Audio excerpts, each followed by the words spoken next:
Martinez, he'll be here. Chapman, Here. Sylvia Nichols, Here. Kate O'Donnell, Here. Jeff Pangaro, Here. Anthony Perugini, Here. and Dom Walsh. Here. We do have a quorum. Very good. We'll stand for the pledge. I pledge allegiance to the flag of the United States of America, to the republic for which it stands, one nation, under God, indivisible, with liberty and justice for all. Okay. Right. Thank you, everybody. The next item on the agenda is approval of meeting minutes from February 17th and then March 1st. So starting with the meeting minutes from February 17th. Are there any corrections to the meeting No, minutes? no, Jeff, we need a motion on the floor first. I move we accept the meetings from February, what was it, 18? 17th. 17. Second. All right. Is there any discussion or we don't need discussion? Who seconded that? Jeff Pangaro. Thank you. All right. Seeing no corrections, the meeting minutes stand You need a from vote. February 17th. All in favor? Aye. Any opposed? All right. Moving on to the minutes from the March 1st meeting. Is there a motion? So moved. Thank you, Second. Don. Second. Thank you. Sylvia Nichols, thank you. All right. Anybody opposed? All in favor? Aye. All right. The meeting minutes from March 1st stand approved. Thank you all. The next item on the agenda is the presentation from CRPP and then discussion regarding the survey results. So if I could, just a brief intro. So we all had the chance to watch a presentation from Jerry and Brooke from the Center of Research and Public Policy at the Communications Subcommittee meeting last Thursday. They discussed details of how the survey was conducted, and then there was some preliminary discussion regarding the results. So Jerry and Brooke are both here tonight. I'm going to present some of the key findings to the full committee, and then we'll look at some of the composite data and then answer any outstanding questions from there. So I don't know, Rich, you did join us, right? Yep. Yep. Did you have any other comment No, there? you said it all. I'm going to turn it right over to Jerry. No worries, sorry. No, that's Go fine. ahead. Go ahead, Jerry. Great. Good evening, everybody. Thank you for your time once again. Brooke is about to share her screen with you. Tonight, a little different from last week, I'll only spend some time recapping the highlights from the fuller presentation from last Thursday. So about a third of my time with you tonight spent on the recap. Then I'll spend a little bit of time looking at some of the cross-tabulation analysis to give you a little bit of a deeper view of the respondents and the different subgroups and how they feel about the idea of modernization. And finally, Richard asked me to comment a little bit on the business respondents and a little bit more information about their backgrounds and spend a moment or two on that. So let's move quickly to a few comments on methodology.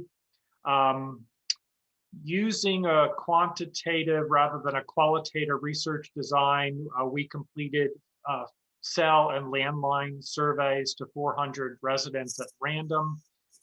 You're probably well aware that an online sister survey accompanied that phone survey, and we were able to get 903, an impressive turnout in numbers. 903 Cheshire residents responded to that. And then between the two surveys, 132 respondents self-identified as owners of a business that's in Cheshire too.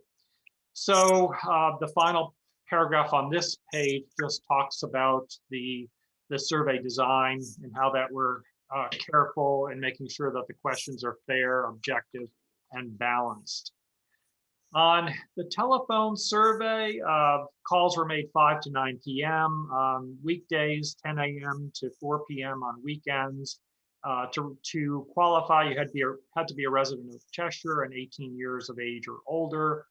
We pulled sample on the phone side of this, approximately proportional to population contribution. And we do that by pulling sample either by census tract, group block, or blocks too.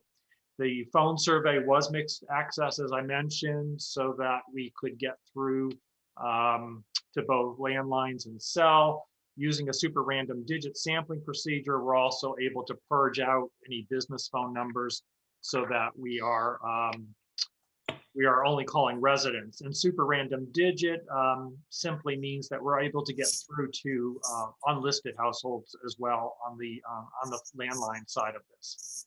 The online survey was open to everyone. It was fully inclusive. Everyone had an opportunity that knew about it, had an opportunity to participate. The link was posted in a number of different places, on websites, the town's website, the social media was employed, the patch, for example, and then I believe it was emailed to some distribution lists as well. Jumping to the summary of findings, quality of life, very impressive results here. At 98.5% reporting that their quality of life was very good at 65.8 or good at 32.8. I noted last Thursday that this is unusually high. It's only found typically in a really suburban survey like this. You don't find these numbers when you're surveying urban areas or cosmopolitan areas necessarily. And you see a lot of consistency between the phone survey, the online survey, and even the business respondents too. The standard of living, also some pretty impressive numbers here. 91.3% suggested that their standard of living had improved at 22.8, or no movement but good, 68.5%.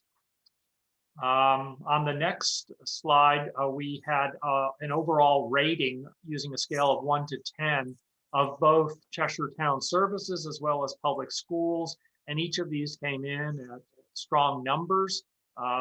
The positive side of that scale is 7, 8, 9, and 10.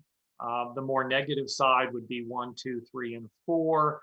Sort of neutral is 5 or 6. But we had 90.3% rate Cheshire Town Services on the positive end of that scale, and then 82.6 for the Cheshire Public Schools. So I had mentioned last week that most service organizations, including municipalities, strive to attain maybe mid 80s to high 80s, sometimes low 90s as well in this type of a rating scenario. You can't get everyone. Very few clients are able to get everyone to suggest positive ratings. On the next couple slides, we move to modernizing Cheshire Public Schools. Interest is shown to be very high at 78.5% on the phone side of the surveys. Very interested at 37%, somewhat interested at 41%. Somewhat uninterested at 8.3, 11% said not at all interested. Higher on the online side as well as the business side of this at 91.5%. So over 3/4 are interested, either somewhat or very, in the process. On importance, the next logical follow-up to that is how important is the modernization effort. 54.3%, very important, somewhat important at 32.3 for a total of 86.5%. I noted also on Thursday that that's a reverse bell curve. So it shows that there is strong feelings about importance of this effort because normally the 32 would be where very important is and the 54 would be where somewhat important is. On awareness and knowledge, we had asked about their awareness on a number of required needs. I won't go through every one of these, but the highest awareness level was recorded for demand for school services and operational costs are increasing, followed by 79% said that they were very or somewhat aware that the older Cheshire school buildings cost significantly more for maintenance and upkeep. On the lower awareness side of this, 48% were aware, either very or somewhat, that based on projections, there is potential for 15% public school enrollment growth. 59% aware some school buildings do not currently meet Americans for Disabilities requirements. On moving forward, some of the statements that we measured or tested. Public communication of modernization needs should distinguish between required and desired upgrades at 93.8%, strongly or somewhat. I could be convinced to support funding school modernization if I clearly understood the need. 90.3% agreed with that statement. And then among these, they're all very high, obviously, and they are consistent with the online survey too. But the lowest on this, as far as agreement goes, education quality is impacted by the quality of school facilities at 81.8%. So all very high agreement on these issues, and they track, the phone tracks quite well with the online survey. Probably to the section on support and opposition, that's pretty important to most everyone as one of the reasons for doing this, to find out where people are on the issue. We find strong support. It's about 8-1. And this, again, as you know quite well, that we did not yet present the cost to taxpayers. So this might have some fluctuation when those dollar amounts are known. But this is a good place to be when you're starting this effort. Strong support at 50.7, somewhat support 34% for a total of 84.8%, either strongly or somewhat support the modernization of schools in Cheshire without knowing every detail. Those opposed, either somewhat or strongly, comes to 11.1%. 2.5 almost logically said, well, it depends. It probably depends on costs. I mean, and even that 1.8% that said unsure or don't know, it's probably because they just don't know yet. They don't have, in their view, they don't have all the details and the facts, and those over time will become available. On communication, just encourage you to go to the report. We asked respondents where they get their information, which social media they use, just to help the communication committee and those that are working on getting the word out on various aspects of modernization, so that they know where people go to get information and what media they're using. History of public school use, same thing. Encourage everyone to go to the report. We asked people if they visited or used any of the schools, and if they did, we asked for them to tell us what the reasons were. So let me move to cross tabulations of data, which for a lot of researchers helps explain a lot of things. So there's 6 slides here, and I just want to make some observations, just a few observations about each one of these slides. And the yellow highlight draws your attention to each one of the points I'm going to make. On the first slide, newer residents, those that have lived in Cheshire for less than 15 years or less, are more likely to see modernization as important, say that they can be convinced to support modernization, say that modernized schools are important to graduating competitive students, and then finally to support modernization in a referendum. So again, that was a distinction between 15 years or less or more than 15 years. On the next slide, younger residents under 54, the age of 54, are more likely to tell us or say that modernized Cheshire schools are important. Younger residents are more likely to agree that modernized schools are important in maintaining property values. The younger age cohort also sees education quality impacted by the quality of school facilities.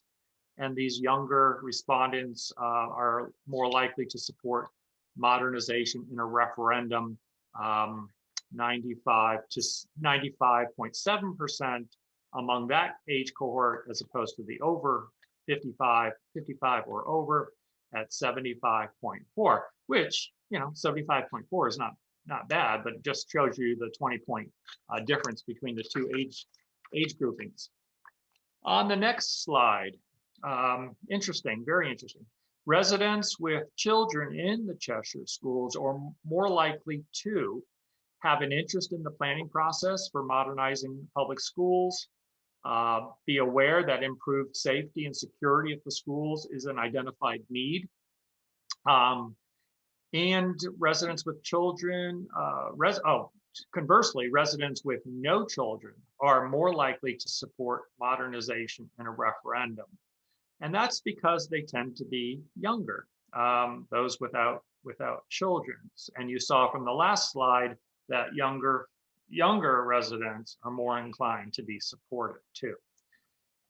So the next slide 4 on crosstabs, residents who have incomes of less than $75,000 are less likely to report having a standard of living that improved or remains good over the past 2 years, say that they can be convinced to support funding modernization if they understood the need, say that modernized schools are important to maintaining home property values, are less likely to say that education quality is impacted by quality school facilities, and less likely to support modernization in a referendum. Slide 5, residents in the Chapman School District attendance zone provided lower positive ratings for the Cheshire Public Schools than those residing in Doolittle, Highland, or Norton zones. And the final cross-tabulation slide, female residents are, and we find this in survey after survey after survey regarding municipal expenditures too. Female residents are more likely to have an interest in the school modernization planning process, see modernized public schools in Cheshire as important, see modernized public schools are important to economic development in town, and say that they will support modernization in a referendum too. So you can see there are, hundreds of different ways you can look at this data. Those are just a handful that I read. We yellow highlighted these in particular because we saw some differences in the percentages that were of interest. But you may glance through all of these and see others too. Over time, if you see something, because what cross tabulations are core questions crossed by some of the different demographic questions that we asked in the survey instrument. So over time, if you see something that we didn't put up there as a core question that you'd like to see in what you do, for example, you may only want to see females between the ages of, 25 to 45 to something. You can pass those on to Richard. Richard will pass that on to us, and usually within 24 hours, we can get that to you as well. And finally, just a few quick notes about those 132 business respondents. They were actually a group that had quite a few children in the schools. So they were less likely to say that they had no children at all, and more likely to say that their kids were actually in the school systems. How likely would you say you are to vote in a referendum? 92.4% of them said very or somewhat likely, compared to the online survey at 95.2 and the phone survey at 90.3. So right up there with the phone respondents and right up there with the online respondents too. Probably the biggest and striking difference between the business respondents to the survey and everyone else is their income level.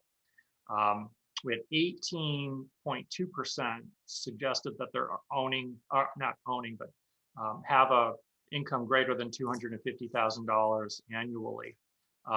That's compared to 6.3% on the phone survey and 12.3% online.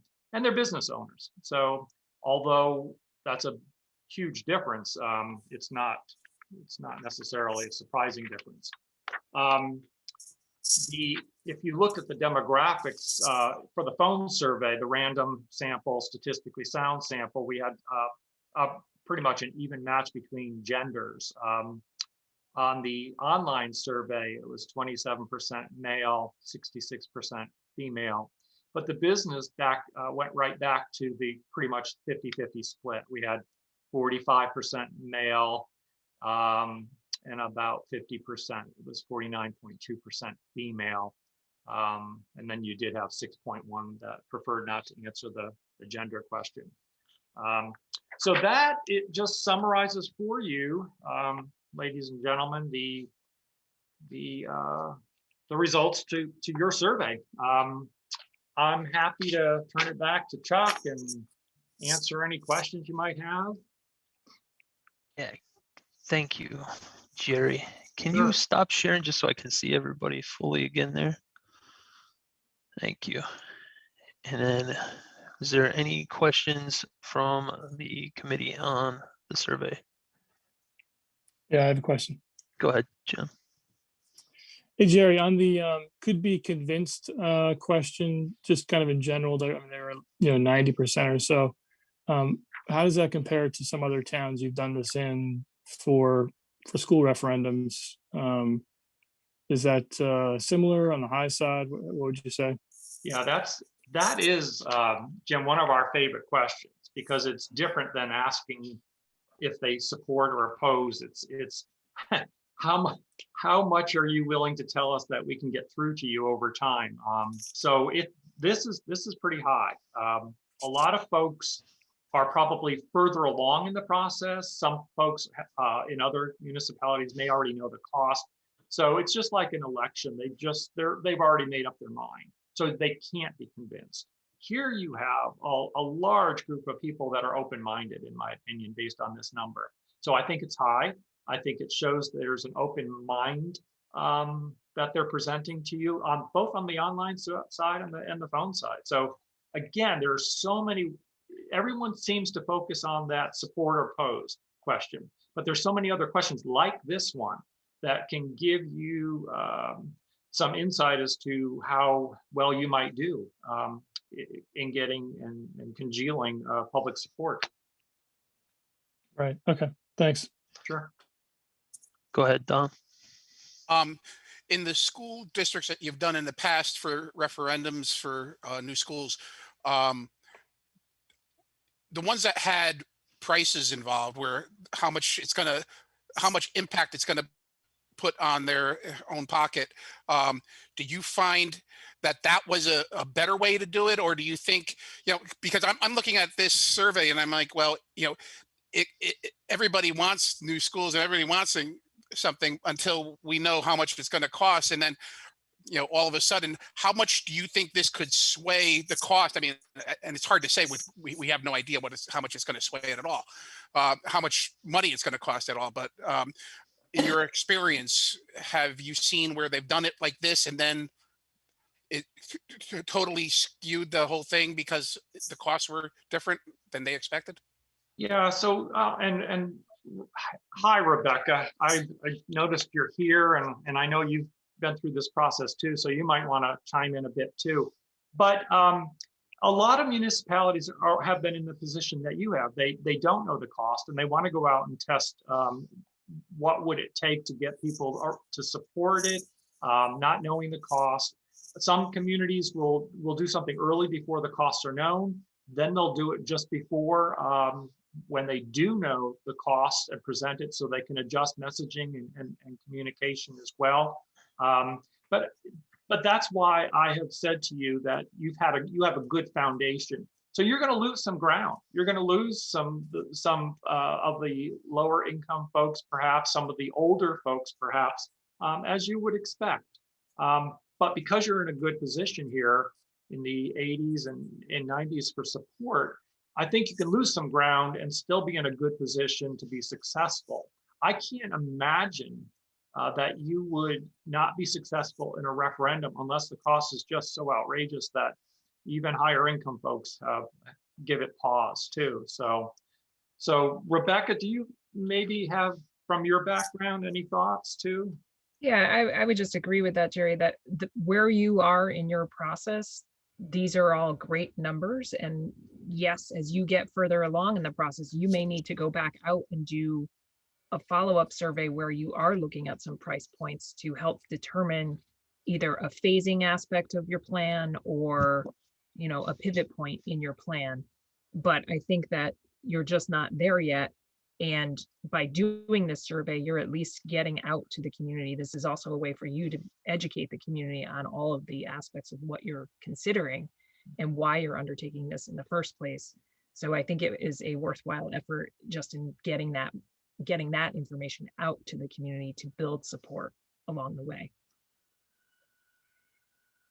The only reason I asked, because to be honest with you, I was against doing the survey at this point. I thought it would be better to do it with the dollar amounts on it. And I think, this survey just showed basically what we all kind of knew, that the majority of the people in this town know that we need some kind of school modernization. And I think, now we may have to do a second survey to try to tweak it a little bit once we know the dollar amounts. And I just say it's another cost that we're going to have to incur.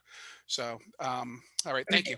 But I think the survey also showed that your community was not aware that you have some significant enrollment growth projected, and that is compounding the physical modernization aspects of this process. And so now you know an education point that you need to work on with the community, and that might influence some of the folks who are waiting for numbers to also just get on board and supporting the effort.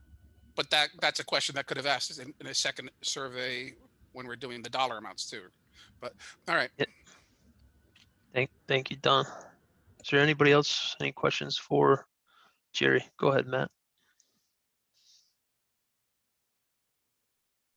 Yes, I was wondering, how many people did you have making the calls in the survey? Oh, I would have to check. It would vary each night. Towards the end, we would be making callbacks. So every night would be different. I imagine that at one of the first nights, there might have been as many as 15, 20 in the call center. Okay, my reason for asking is that I was trying to get a kind of a handle on were the same people making the calls or not, because I had an 80-plus-year-old that was very upset. It said that when they gave their age, they said that they weren't needed in the survey. And I don't know, this person certainly wouldn't, fabricate this story. And I had another person, very well known, a past town council person, actually say that someone from Watertown took this survey. And when they said they were from Watertown, the survey continued. Okay, so your first point, now, if that was, I don't know what day that first respondent was talking about, but if I hope that we didn't say you weren't needed. I hope they did what they were trained to do and just say politely that we are at quota for over 65, for example. I don't know what happened I can look into what might have happened on the last day, but sometimes towards the very end of a survey, if we know the population distribution of, say, over 65 is no more than 16%, then we try to watch over that somewhat to make sure that our results are reflective and comparable to known census data updates, the most recent updates. the computer would not allow someone who says Watertown, I think you said, or Waterbury, to continue on in the survey. So I just can't, I don't know how that could have happened, but these calls are verified, these calls are monitored. So I would have to look into something like that, but I would need to talk to that person to see what types of questions they were asked, for example, to see if they completed our survey. Sometimes we get calls and we talk to people that by the end of the conversation, they completed someone else's survey. It wasn't ours. So there's a lot of research that would have to be done to answer your question, your second question. I'm not looking to have you do research on it. I'm kind of just making two comments from input that I have had. Sure, thanks. The other question I have is the questions that you asked in the survey basically are yours, correct, Jerry?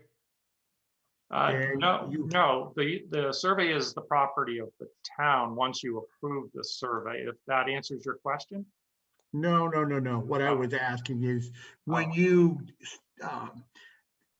before you start the survey, the questions that you are going to ask are something that are boilerplate to you? Oh, gosh, no. We worked together with the committee on designing these questions. Sure, the quality of life question and the standard of living question are pretty common, but all the rest have no bearing on any of our other clients, really. Okay, thank you. That's exactly it. I didn't know if you had standard questions that you ask in every school survey, or, you know, it would make our life easier, but no. Okay, no, that was just a question I had. Okay. Great. Thanks, Matt. Is there anybody else question regarding the survey?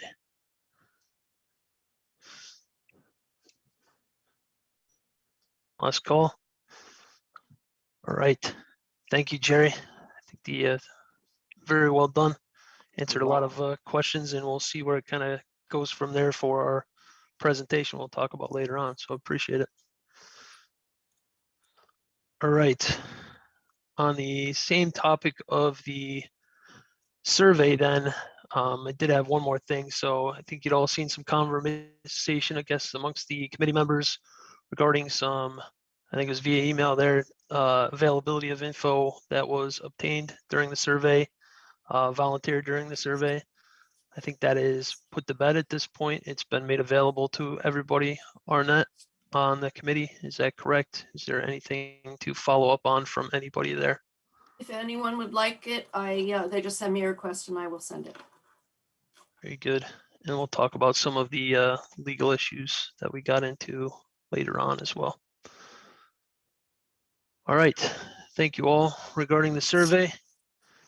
Moving on to agenda item number 5, SLR presentation regarding the enrollment scenario. So again, just cue this up a little bit. So Rebecca from SLR will present on the enrollments. Just so there's no confusion, SLR was formerly Milone and McBroom. They were contracted by SMC to provide the enrollment data for the project as a whole. So back in the fall, they had looked at the enrollment for the district as a whole. And then in February, we had asked them to go back and do a school by school update on the enrollment projection to kind of see how it shook out for scenarios 1A and 2A. So that is where we are now. Rebecca will go through this, and then we can go through any questions at the end. So go ahead. Okay, great. Can everyone see the screen? Yep. Thanks. Okay, so as you just teed it up for us, Chuck, we are going to go through scenarios 1A and 2A, and really we're trying to understand the impacts to enrollment and the changes that may be needed at the school attendance zone boundary level. So I just want to be clear on our assumptions going into this. We started with your existing elementary attendance zones as our basis and starting point, as well as your 2019-20 student enrollment data, which we had geocoded. We used the existing functional capacity, the maximum capacity that we had discussed with you previously, for each of the elementary schools to help guide the scenarios. And what we were trying to develop in developing these conceptual boundaries was a right-sized attendance area for those capacities of the buildings that remain in each scenario, and then a planning target enrollment for the new construction in each scenario. We just want to make sure that it's clear that these are first stage planning efforts.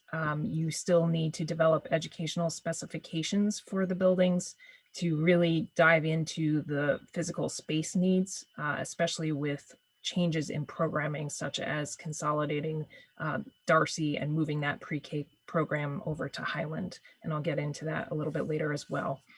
Also, that the state looks at 8-year enrollment projection horizon based on whenever you submit a school construction grant application, and they use the peak enrollment over that 8-year horizon as a basis for sizing of facilities. And they take that into consideration along with ed specs. So in these really preliminary districting boundaries, we're just trying to inform your scenario planning. We don't think it's at the stage where you could design a building around them. So just to recap, we're using your existing district boundaries as our starting point. Here they are, orange being Chapman, the green area being Highland, the purple being the Doolittle area, and then the blue being Norton School. And these are the 2019-20 enrollment in the colored dots, representing your elementary students. So diving into scenario 1A, and this is the scenario where both Darcy and Chapman are consolidated and a new elementary school is built as a K-6. So 6th grade is remaining in the elementary schools. The Darcy pre-K program is relocated to Highland. Doolittle picks up its kindergarten, and Doolittle and Norton remain a K-6, and a new elementary school is sized according to your enrollment needs. And these are the maximum functional capacity numbers that we were using for Doolittle, Norton, and Highland. So here is a conceptual attendance boundary for that scenario. I'm going to walk you through just briefly. The new school would be this orange or peach shaded area in the north end of town. It would be picking up a large portion of what is currently Highland, as well as a large portion of what is currently Chapman, and then a portion of the northern extent of what is currently Doolittle. As Doolittle would also be picking up its kindergarten class and losing this area in the north, it would pick up an area of Norton School in the southern end of its range. And then Highland would also pick up a portion of what is currently Chapman. When we look at the enrollment as if that scenario had been in place, we're able to use your historic enrollments to project based on that scenario specifically. And when we project enrollments based on scenario 1A, you can see existing enrollment levels for 1920 and 2021, the shaded areas being an 8-year projection horizon, which is what the state would look at provided your construction grant application was filed in 21. And then we're just highlighting what the peak enrollment over that 8-year period would be. So the new elementary school peak enrollment is about 860 students in that 8-year horizon. And I should just refresh your memories that overall the district is looking at a significant increase of about 570 students overall in K-6, pre-K-6. With the Darcy pre-K program located at Highland, we're looking at about a 780 student school for Highland. And we were careful to make sure that we were spreading the growth out across districts so that we weren't creating, something that would become an enrollment balancing issue moving forward. And we were fairly comfortable that this scenario was spreading that growth out across the school districts that remain. We just took those projected enrollment figures and compared them against the functional capacities of the buildings to come up with these utilization figures. For the new school, because we don't have an existing building that we're working with, we just assumed based on that about 860 student enrollment level that you would have a 6-section per grade school, and that you would be loading at about 22 students per grade. So we developed this estimated functional capacity of about 924 for that new school. Overall, the elementary utilization is about 86% over the 8-year horizon, but again, you're going to experience growth in the latter half, and in that latter portion, you're about 90 to 95%, which is comfortable for an elementary system in terms of overall system utilization.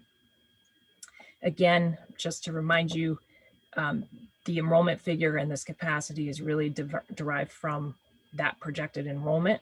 It's not based on ed specs, which really would need to be developed and to determine whether there's any programming capacity issues to really get to the right size of a new building such as that. And we really want to stress that relocating that pre-K program to Highland could have impacts to the space needs of that building. And so you really need to do a study to determine what those impacts may be and how that might affect the overall capacity of the building. So scenario 1A overall puts the district at a pretty comfortable operating range of about 90 to 95% utilization in the elementary system. It would provide sufficient capacity to accommodate the growth that we're projecting over that 8-year horizon. It would change school attendance for about 40% of the elementary student body, so significant change in attendance boundaries. And then, you know, prior to getting into ed specs, you really need to think about the operations of an elementary school of that size and what that means. That is a pretty large elementary school. It would require a site selection process, and that might also have an impact on the conceptual boundaries we were just looking at, as we just were assuming we'd use the north end of town. And then you really need to do an impact study on Highland for accommodating the pre-K program. Moving on to scenario 2A. This is the scenario where 6th grade is moved up into a new 6th through 8 middle school. Darcy is consolidated and the pre-K program sent to Highland. Doolittle taking back its kindergarten, but operating now as a K-5 along with Norton and as well as Chapman. And it was assumed that Chapman would be in a new building, perhaps on the same site as the existing. And so we were testing out what would the capacity of that new Chapman building need to be in a pre-K through 5 configuration. So again, here are conceptual boundaries for that. And we have Chapman in the orange or peach in the north end of town. It takes over a pretty significant area of what is now Highland, as well as getting into the area really north of Waterbury Road and 84 that is now Doolittle. Doolittle comes up and grabs a portion of what is now Highland. Highland also takes some of what is currently Chapman, and then Norton takes a small portion of what is currently Highland. And here are the enrollment projections as if that scenario were in place. And again, we're looking at a peak enrollment period in this far right column across the 8-year planning horizon. And for the new Chapman building, we're projecting a peak of about 515 students. For Highland, in this scenario, we're projecting a peak of about 750 students. And again, we were comfortable that we were spreading the growth out across all districts. When we looked at the utilization under this scenario, for Chapman, we assumed a functional capacity of about 530. With a 515 enrollment, we figured it would be about a 4-section per grade building. And so that put it at a bit of a higher utilization level. You can see the average, though, was about 84% compared to the 86% in the previous scenario over the 8 years. Over in the latter half, you're at between about 91 and 95%. Again, that new Chapman functional capacity is really just enrollment driven. It has nothing to do with ed specs, which you would need to get into. And again, you need to study Highland to really understand if this is a good operating assumption on the functional capacity once that building is accommodating a pre-K program. So with scenario 2A, on average, you'd be about 84% utilization for the entire elementary system, which would now be pre-K 5 instead of pre-K 6. There is sufficient capacity to accommodate the enrollment growth. You would change attendance boundaries for only about 15% of the elementary student body. So far fewer students would be impacted in terms of moving districts. You would have 3 elementary schools of roughly the same size, and Highland would continue to be the largest school. You really need to, we think, look at Chapman and that site and test fit whether it can support the construction of a school that size of about 515 students or about 530 in terms of capacity. And that you really, again, need to dive into Highland and what it means for that building to accommodate the pre-K program and what the impacts to your overall functional capacity in the system would be. So with that, I'm happy to take any questions. Great. Thank you, Rebecca. Again, can you just stop sharing so we can see everybody here?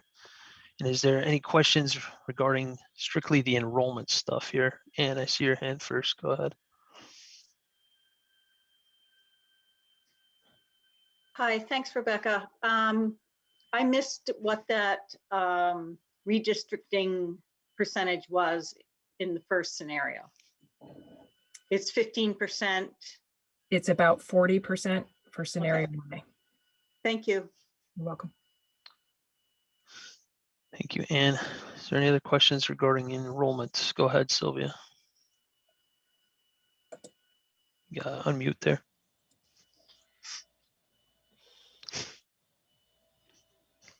Still nothing. There, okay. There we go.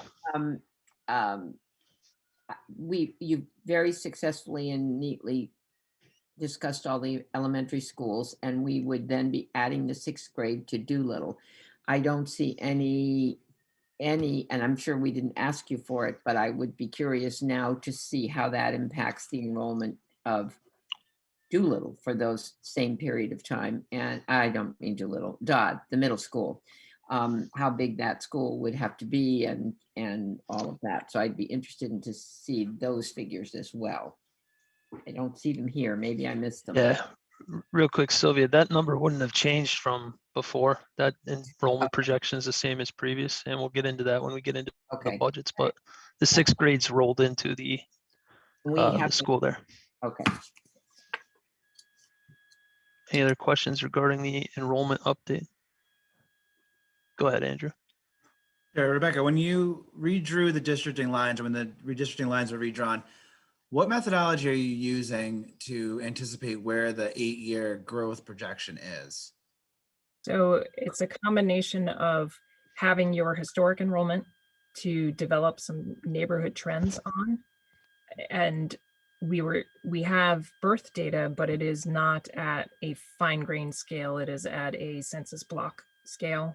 But we're able to sort of use that to influence the persistency ratios that we're using to develop the projections. So it's a combination of looking backwards as if the scenario had been in place, what your enrollment trends would have been, and what birth data over the last few years looks like at a sort of regional neighborhood level, if that makes sense.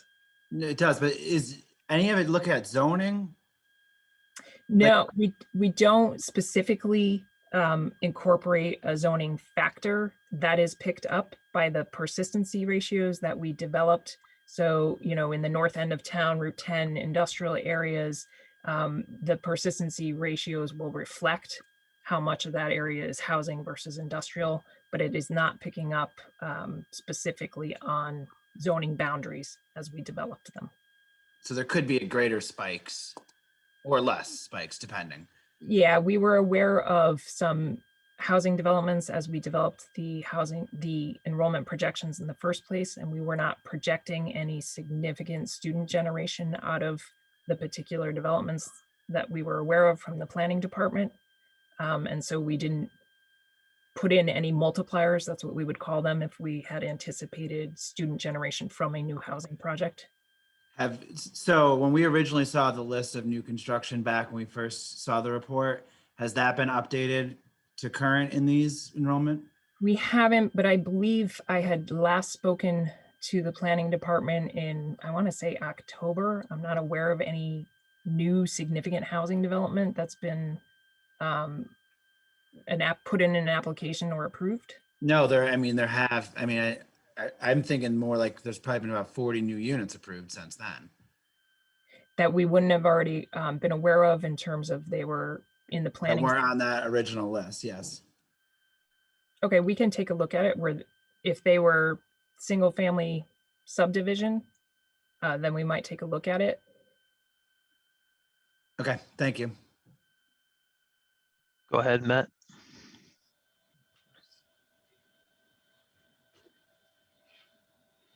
You wouldn't look at apartments or condos then? You would just look at single family? No, we would look at apartments or condos. We had picked up I forgive me, I forget the name of it. The redevelopment proposal off of Waterbury Road. We had already picked up on that. The style of unit is not typically a significant generator of students. So we did not apply a multiplier due to that. Okay, how about in the north end? We didn't factor that in. There was nothing approved or at a planning stage that we could get sort of a unit type description. Well, there's studio actually two that's been approved. that know- were anticipated for construction, I guess, in the next 3 to 5 years. Okay, but they have been approved. So there's another 450 units in the industrial zone between condos and apartments. And again, if you're going to use the same factor that you used on the Waterbury Road project, then you would use a factor of 0 on those? Not necessarily 0, but it would depend on the mix of bedroom type, basically bedroom splits on the units. So if there were significant number of studio 1 bedroom, it would be a significantly lower number than if there were a lot of 2 to 3 bedroom units. Okay, I believe the school department had done several years ago, had done a study on some of the condominiums in Cheshire, and they actually found that 2 bedroom and 1 bedroom and studios really don't significantly affect the impact of the students, whereas the 3 bedroom units are the real student generator. Yeah, we find that as well. Thank you. So to follow up on that, we can look back at what units we had included in the enrollment projection, follow up with the committee as to what those were, right? I remember seeing a page in there that had them listed out. Yeah. So Yeah. And I can Okay. check in with the planning department on any recent approvals. all right, is there any other questions regarding the enrollment before we get to the effect on scenarios? I have a question. Go ahead, Jim. Thanks. Hey, Rebecca. One thing I'm wondering about is how what the thought process was in drawing the lines for the new Chapman School kind of across the entire northern section of town, rather than, for example, kind of taking a little bit more away from Highland and giving, maintaining some of that sort of far northwest corner area for Doolittle. I'm curious. Seems like a long way, because there's no easy way to kind of get across that part of town in an east-west direction, from that kind of northwest corner all the way over to where Chapman would be or could be. Yeah. What was your thought process there? Agreed. It is a bit of an extended situation. The issue became that Chapman and Highland are so physically close to each other. Mhm. And so extending Chapman, Chapman needed to expand its area, and it made sense to take it from Highland, but it didn't seem to make sense to take it from the area closest to Highland. Right, okay. And so we also needed to make some shifts in Doolittle. And so it became it sort of comes down to the physical proximity of Chapman and Highland complicating that area. Right. Okay. Thank you. Thanks, Jim. Anything else regarding enrollments? All right. Thank you, Rebecca. Sure.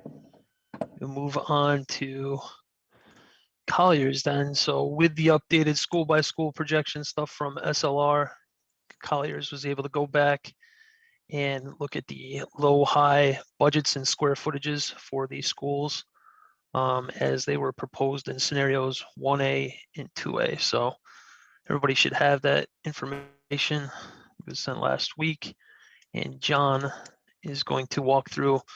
First, we'll start with 1A and go all the way through it and its effect.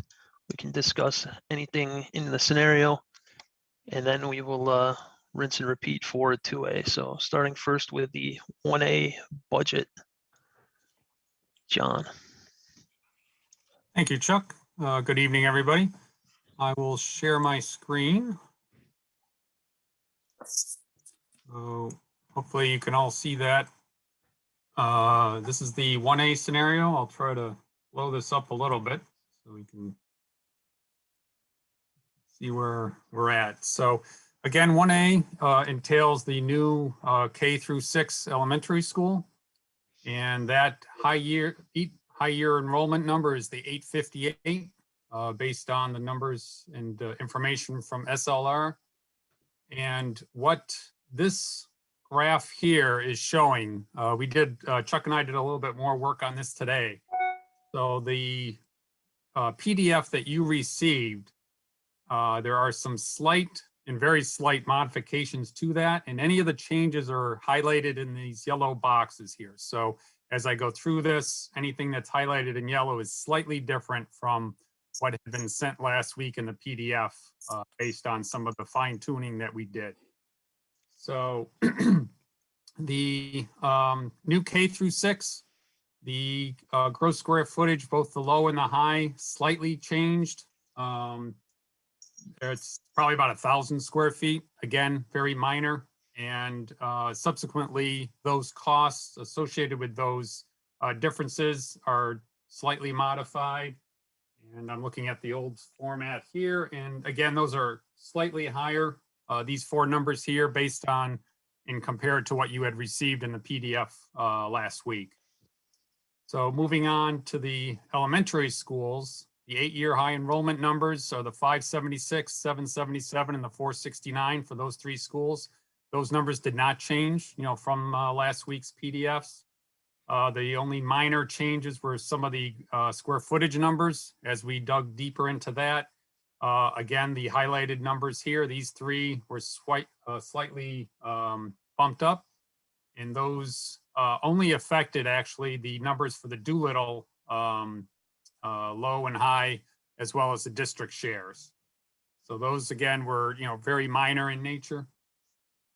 The DOD number, this was one of the things that we did not catch initially, is been changed. Originally on your PDF, it's noted as 789.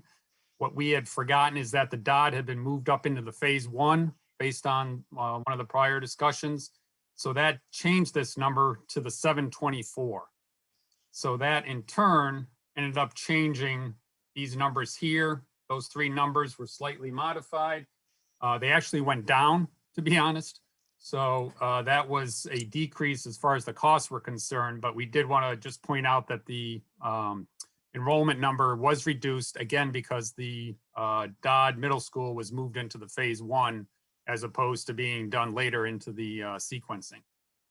So bottom line, all 4 of these numbers were modified or tweaked from the PDF information that you had received. But again, they are very minor. And as I'm cross-referencing, they actually all went down. So the numbers are actually lower based on some of the modifications made to the square footages. And also, like I said, the moving of the DOD into the phase 1 scope of work. So that is everything in the phase 1 scenario. If you have any questions on that, we can go through that before we go into the 2A. Yeah, so let's just look at the 1A overall and discuss. John, you want to quit sharing? Everybody should Sharon? have Sure. close to this in front of them here. So first on the 1A scenario, as you said, the first thing is the elementary school, K through 6, and the values there. And then also Dodd being in phase 1 is what we had discussed at a previous meeting. So is there any discussion from the committee as far as the size of the elementary school and then Dodd or anything else regarding phase 1 budgets and enrollments shown here? Go ahead. I saw Kate first and then Tony. Kate, you're muted there.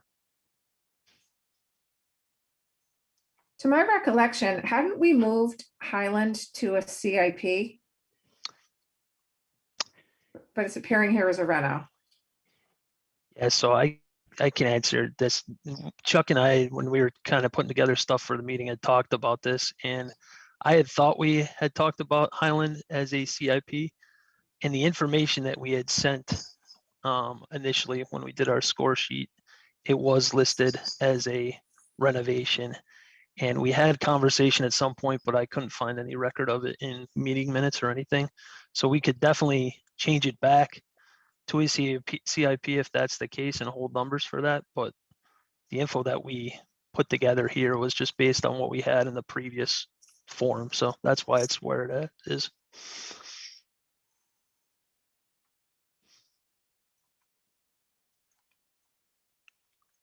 So long story short, yes, I believe we had talked about it. I couldn't find any minutes to support it, but we can move it back if that's what the committee would like to do. And I did have a question for Tony and Jeff, if he's still here.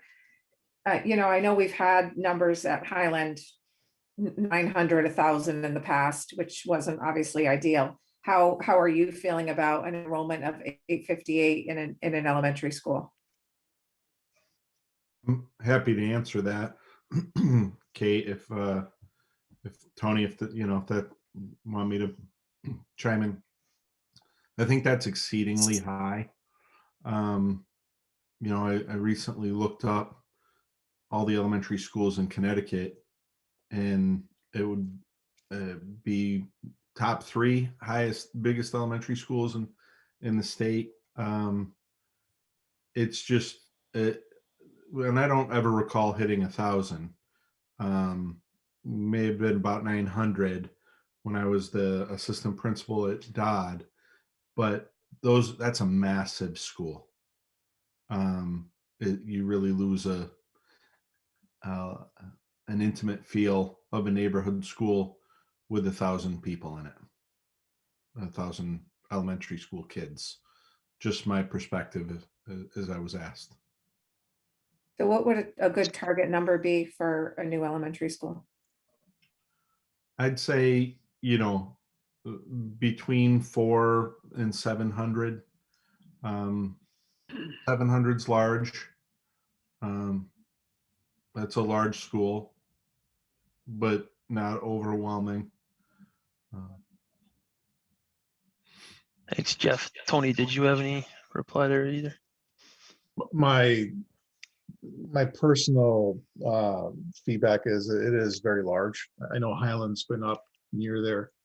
I know a couple of board members are concerned about the size of the elementary school.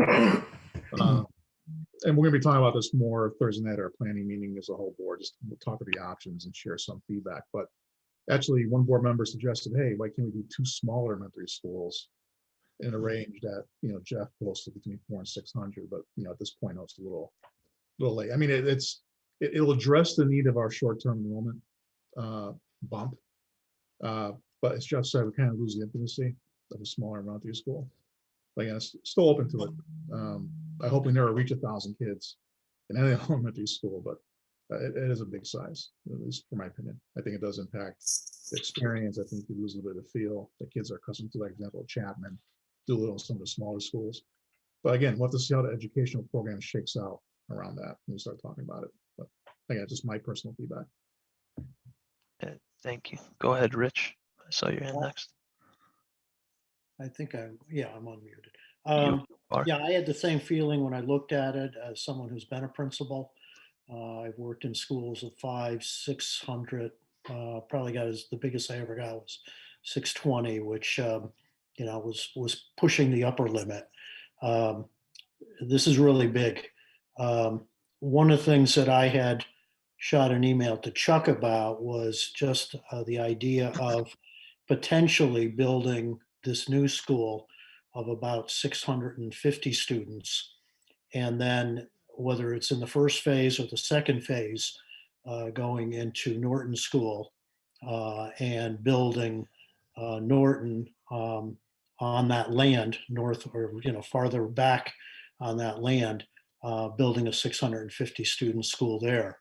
That would allow you to redo Norton without having to do it while the students are there. We know there's land in that space, and you'd end up with replacing both Norton and Chapman with two new schools of about 650 students each. So I just throw that Yeah. out as an option. Rich, it's a good comment there. I think for the purposes of organizing the meeting and keeping everything square without getting it too confused, we can go through 1A and 2A and then kind of talk about any offshoots or alternates scenarios such as that kind of after. But if we could just kind of weigh 1A as it sits here now with the idea of, do we want to continue to pursue this or remove this scenario and focus either on another scenario or a offshoot of the scenario that we would give a different name. But for now, if we could just look at 1A as it kind of sits here now with an 858 elementary school, K through 6, and then also the other the conditions that we kind of have on there with dot, et cetera. So thank you though. Go ahead, Don, and then Tony.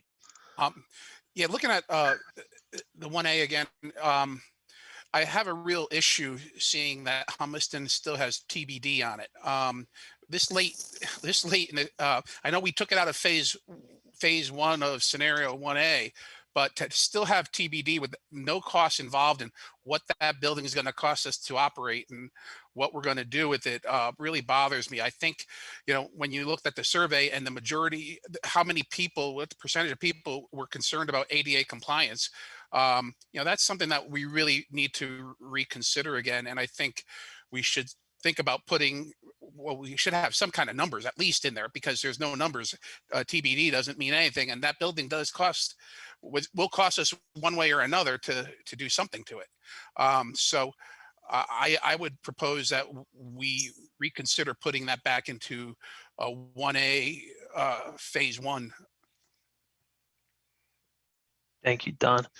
If I might, Tony, you can correct me if I'm wrong, but the idea of the TBD as far as a cost line item on there is, when we had removed this, it was to be addressed with additional capital projects that were already part of the Board of Ed plan, or is that incorrect? I don't recall that. There's always capital projects for Humiston in the capital plan, that gets pushed out.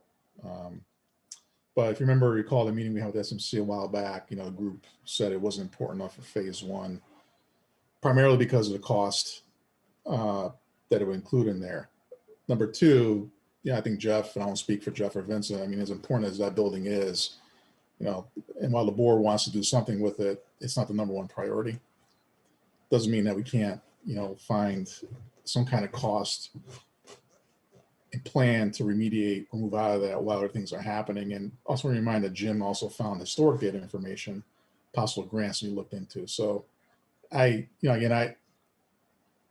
don't remember it being resolved with more of a project. There's several $1 million of projects if that's what the town wants to go with for that building, but we didn't deem it was important enough for at least this first phase. It could be phase two.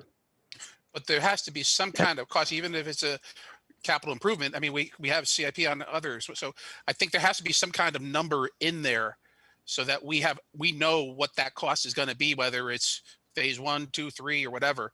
But I think we have to have some kind of costs involved in that. Yeah, Because and I think you can, for a starting point. I think if you look at the capital project, sum up all the projects for Humiston, it includes elevators, ADA compliance, et cetera. You probably get a starting point. I'm sure Vincent can give a rough number if we're going to stay there and occupy it. Yeah, go ahead, and Jim. Can I go back to the question? I had I'm a sorry, while ago? Tony. Sorry, yeah, that was my bad. So going back to phase 1, the Dodd Middle School renovation was moved up into phase 1A, phase 1. An existing 7th grade middle school, no significant change of space because that building's pretty cramped. Why did that move up into phase 1 of 1A?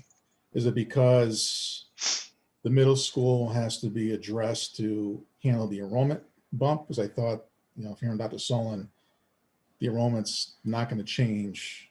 The capacity at the middle school can still handle it as is. So why is it in phase 1 of 1A? I'm just going on a recollection here, but it was discussed to move it into phase 1A, so you were affecting a greater population of students. We had talked about scenario 1A had only included the K through 6 elementary school, and the idea was to put it into phase 1 so that you were addressing 2 schools at that time. Again, whether we include it in phase 1 or phase 2 is something we just need to decide which way we want to proceed with this scenario, what's included in the phases, or if we're not going to move forward with anything in the scenario at all. That's I'm just trying to, again, there's so much information, good information. I'm just trying to understand how much of what's in phase 1 for 1A is there for, doing as much possible so most of the kids benefit from modernization versus what has to be there just to handle the enrollment spike.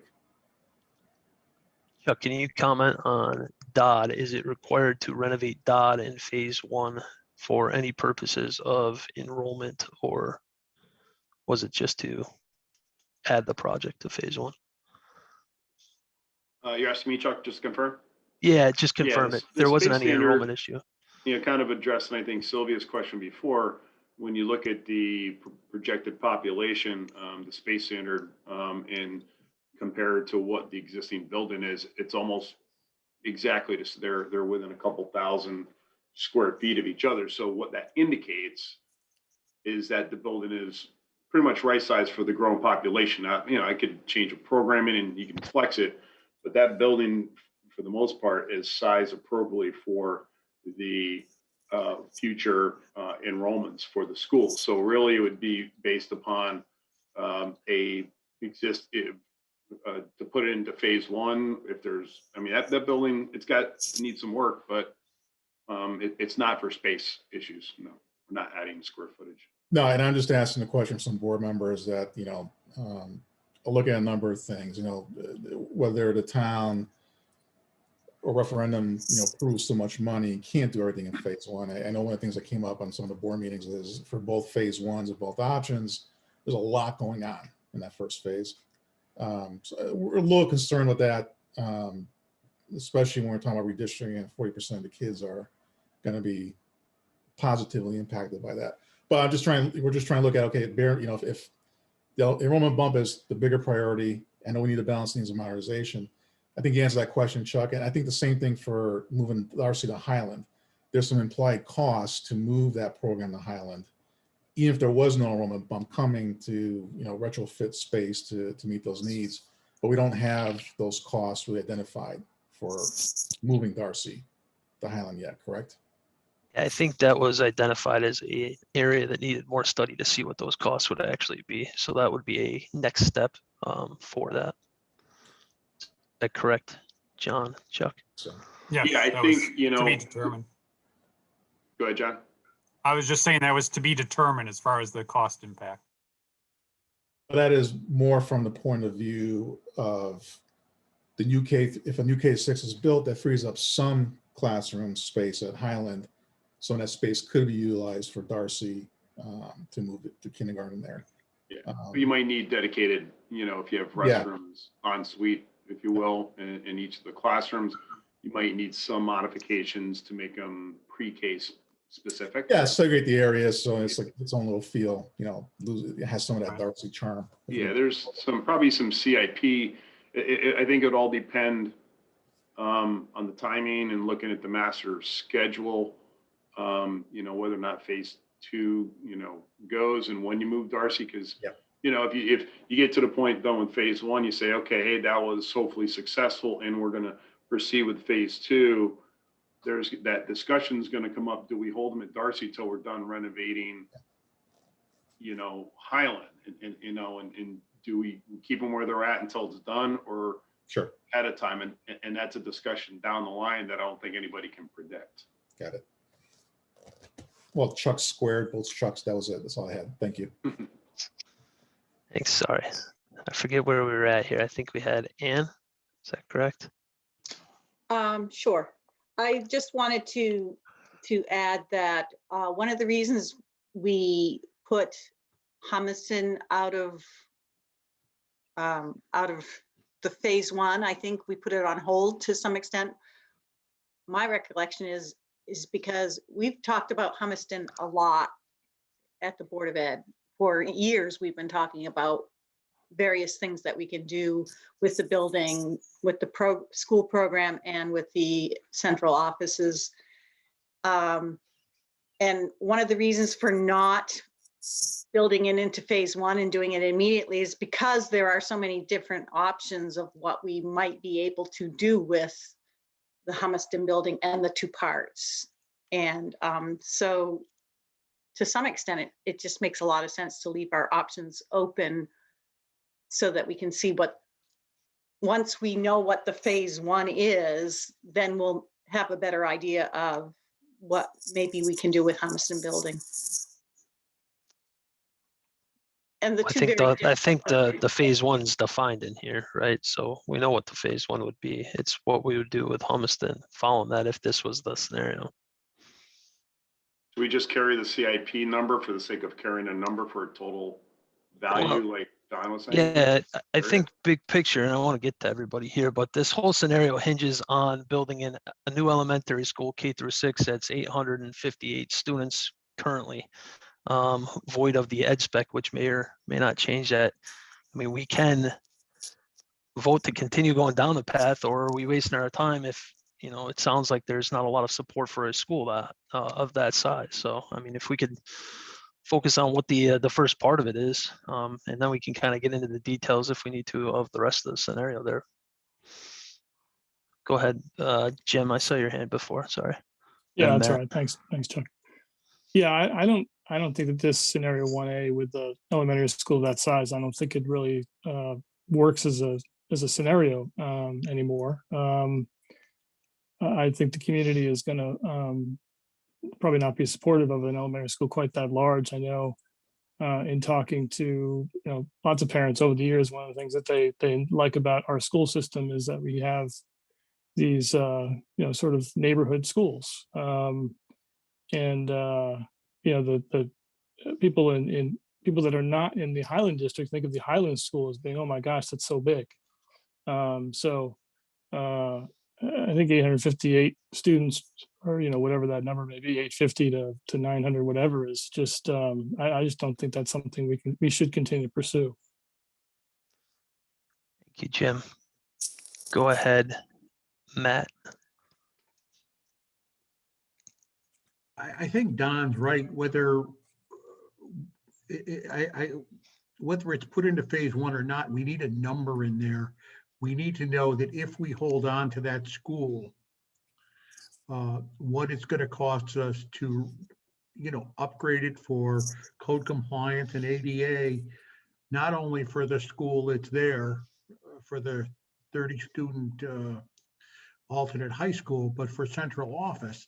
And, that there needs to be a total package there. And I know in some of the discussions we've talked about, needing a new roof there, needing substantial, even outside of our ADA and code things, it's going to be expensive. And I think that we need a number there so that we can decide as to, where to put that. And, I agree, 850 student school it should be out of the question.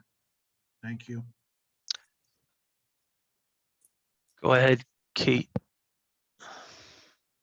Actually, Kate, before you go, there's a question from Jeff in the chat as far as the percentage of town impacted by redistricting for the scenarios. So I think that was answered by a couple of people. It's 39% in scenario 1A. It is 15 in 2A. All right, go ahead, Kate. So I agree that the 850 is, too high of a number, but I was thinking kind of the same way Rich was, that we would, instead of doing one new elementary school in scenario 1A, that it would become 2 new elementary schools, because that makes it a viable solution.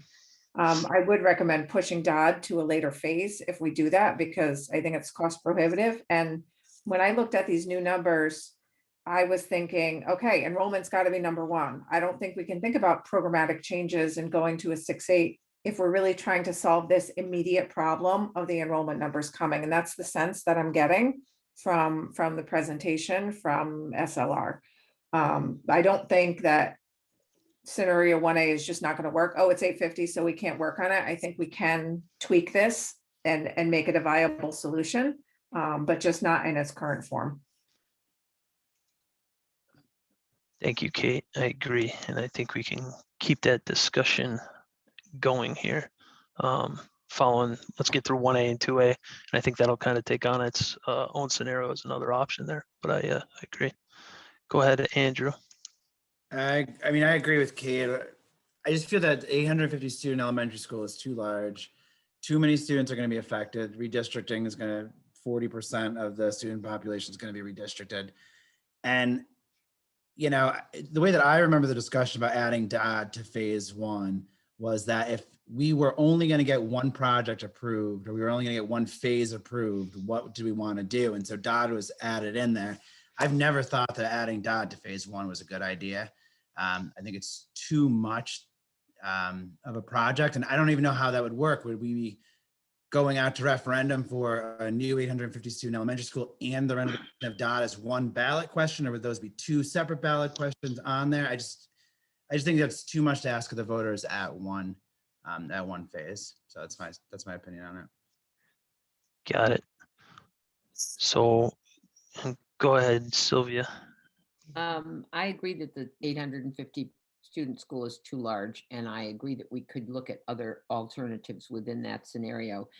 Just as a comment about the number for the Humiston and central office, when I went through the capital improvement, capital expenditure plan that came from the Board of Ed for 22 through 26, and without the general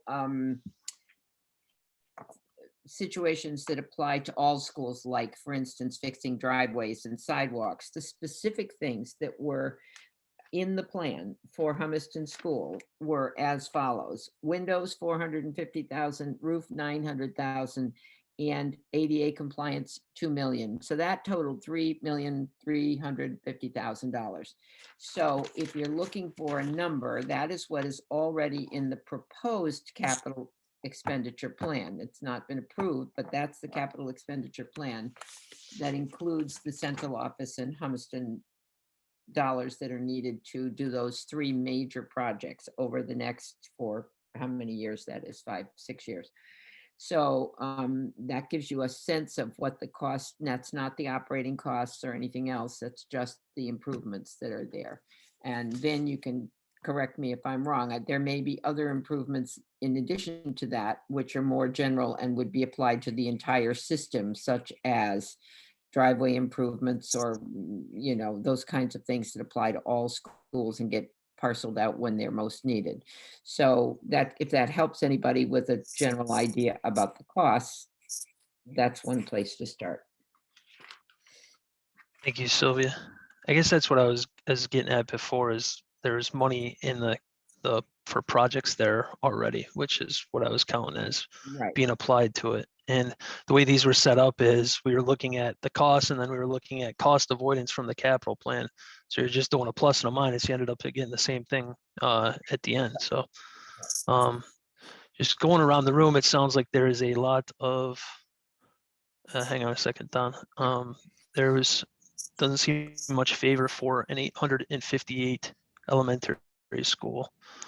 Are we prepared to vote to remove that as part of this scenario? And we can look at alterations of the scenario as a different number here, following looking at 2A.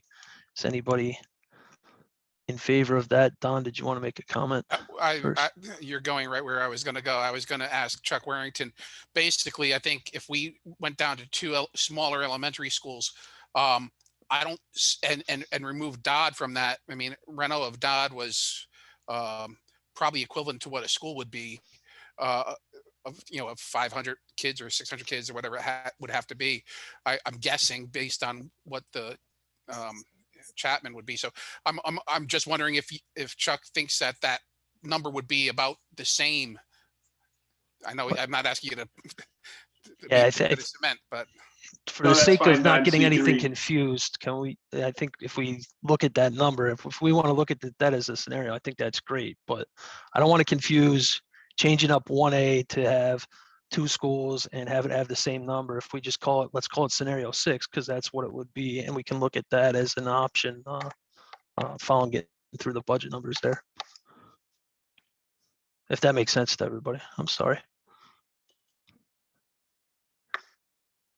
All right, is there a motion then to remove scenario 1A as it is from consideration for moved. school? Second. Thank you, Jeff. Thank you, Jim. All in favor of removing scenario 1A as it currently stands from consideration for school modernization? All right. Keep them up here so I can count 1, 2, 3, 4, 5, 6, 7, 8, 9. Any opposed? I have a question for clarification. Yes, sir. This is just removing it as is, but we can Correct. still talk about making a new one with different numbers. Correct. It'd be scenario 6 if we talked about an alteration to what's here. Okay. Then I'm a All right. yes. I'm a yes. Again, all in favor of removing scenario 1A as is from consideration for school mod. Is there any opposed? All right. Tony, I didn't see your hand. You voted yes? Yeah, I had it up earlier. I'm sorry. Okay. So that passes unanimously then, correct? Very good. All right, let me turn it back over to John then, and we can look at the budgets for 2A. We can talk about details of the phasing in 2A and try and finalize what that scenario may look like if it's still a scenario. And then we can move on to a discussion of alternates. So John, do you want to present scenario 2A? Sure thing, Chuck. Large enough. I'd try to explode this a little bit for everybody again. That's perfect. That's good. Okay. So similar to the 1A PDF that you had received, the 2A PDF, again, we did do a little bit more tweaking to this one. And the cells that are highlighted on the sheet on your screen are slightly modified from the PDF that you have. Again, nothing significant or major, but we do have a couple of changes that were addressed as far as some of the building sizes here when it came to Doolittle, Highland, and Norton, as far as the elementary schools are concerned. And that impacted some, but not all of the numbers over here as far as the costs were concerned. So again, the highlighted cells are the ones that were changed. And we can, we'll forward this to everybody. We'll forward it to Arnett and then have her forward that to everybody after tonight. The only other thing that did change was the number for the renovation of the high school.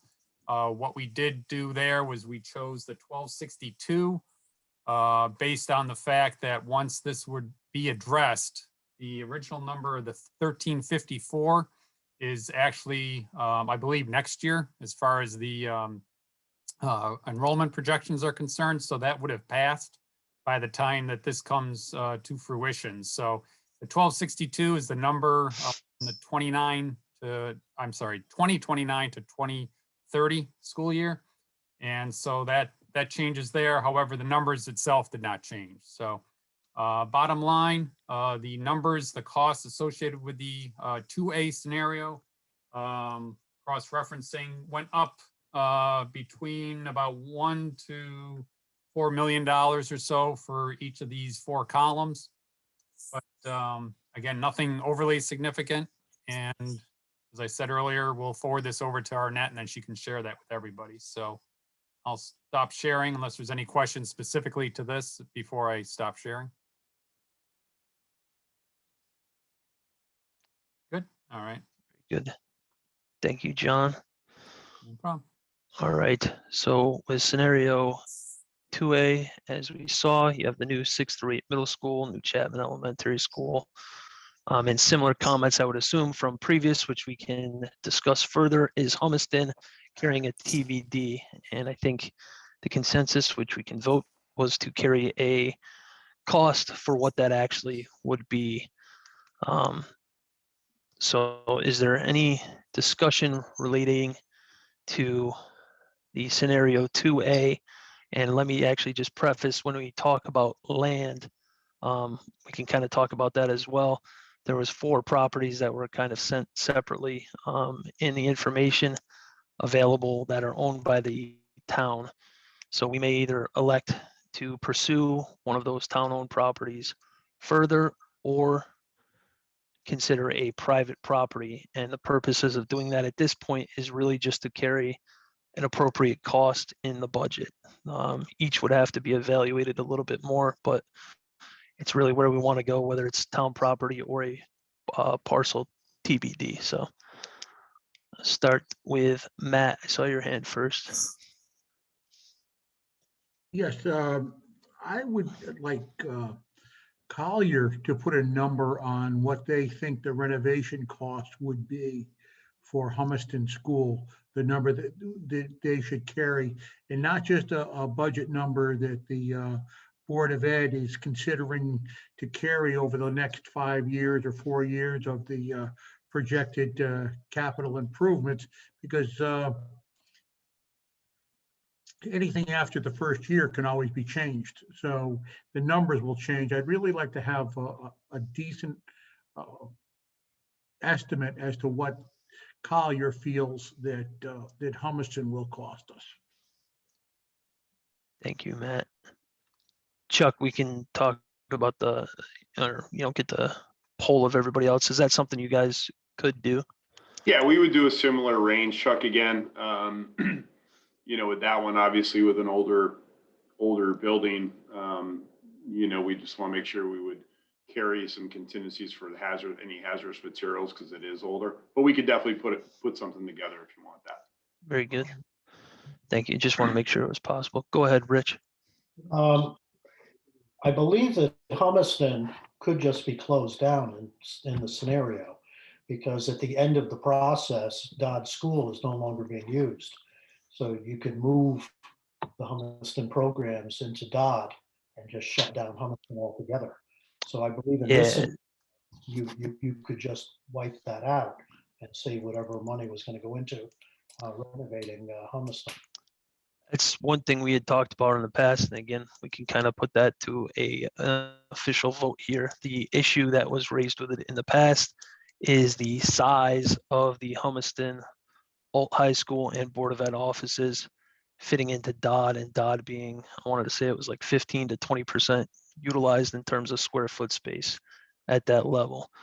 We had talked early on about if phase 2 were approved, then doing that, because you'd have it as swing space for the subsequent phases and you'd have excess space for it at that point.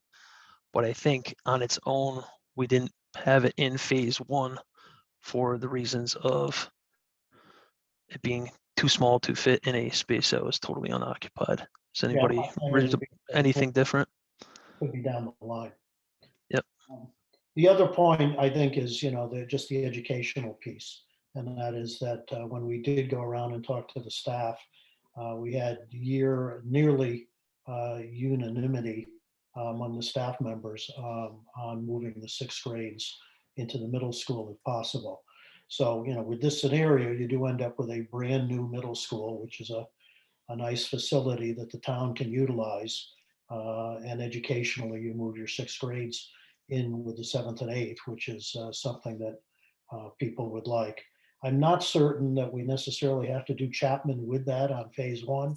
I think the same points that Andrew was making in phase 2 rather. I think the same point Andrew was making with phase 1 are true here.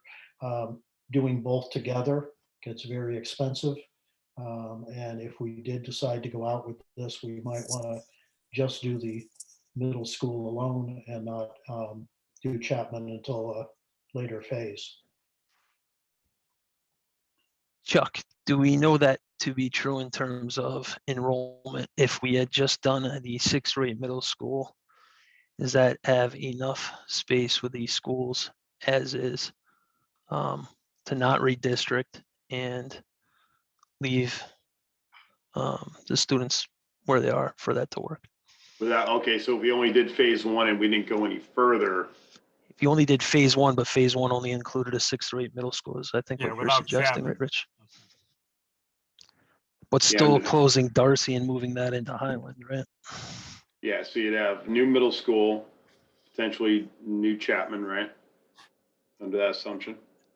No, I'm saying in this assumption, you were saying take out the elementary school from phase 1. So the only thing that would Gotcha. be done in that assumption would be the 6th grade middle school. Would that leave, would we have enough capacity at the remaining schools as K through 5? Be shy, Chuck. Go ahead, John. I think it's going to be short. About just trying to look at the numbers here between these. It almost looks like about 150, I think, students short. So you'd be overcrowding one of the other elementary schools with the Right. 150. But in Yeah, the 8 years or just initially? Oh, initially, Andrew. So the maximum, so I'm just looking at the enrollments as is now there, and Malone gave us the values for K to 5, we can, it's another 110, I believe, right, John, for pre-K that we assume? Yeah, 100. I think it's 115. 16. 16? 116. Okay. Well, anyways. Actually, that's so for the spec. It's 10, whatever. 105, I think it is actually. Yeah, 105. Yep. Yeah. Oh, there it is. Okay, yeah, sorry. Looking at the wrong. So Malone's projection for K to 5 was a 22, 23. If you remember, we added 105, and now is that 23, 28 number we've talked about in the past. Yep. So what we would have to look at is going back to that that capacity that Malone had done prior for their total, and we did look at that. We've done a lot of spreadsheets, so 23, 28, and I want to bring up there. I think it's worth looking up just to know if we could actually do that in phase 1. So Yeah, we're going to bring up the 23, 28's again, pre-K to 5 projections.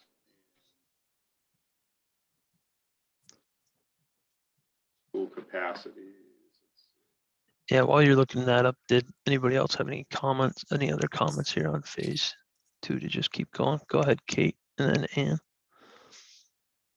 My biggest concern with the Chapman on the Chapman property is that property is so undersized. If it's supposed to be 10 acres for an elementary school plus 1 acre per every 100 students is kind of that rough.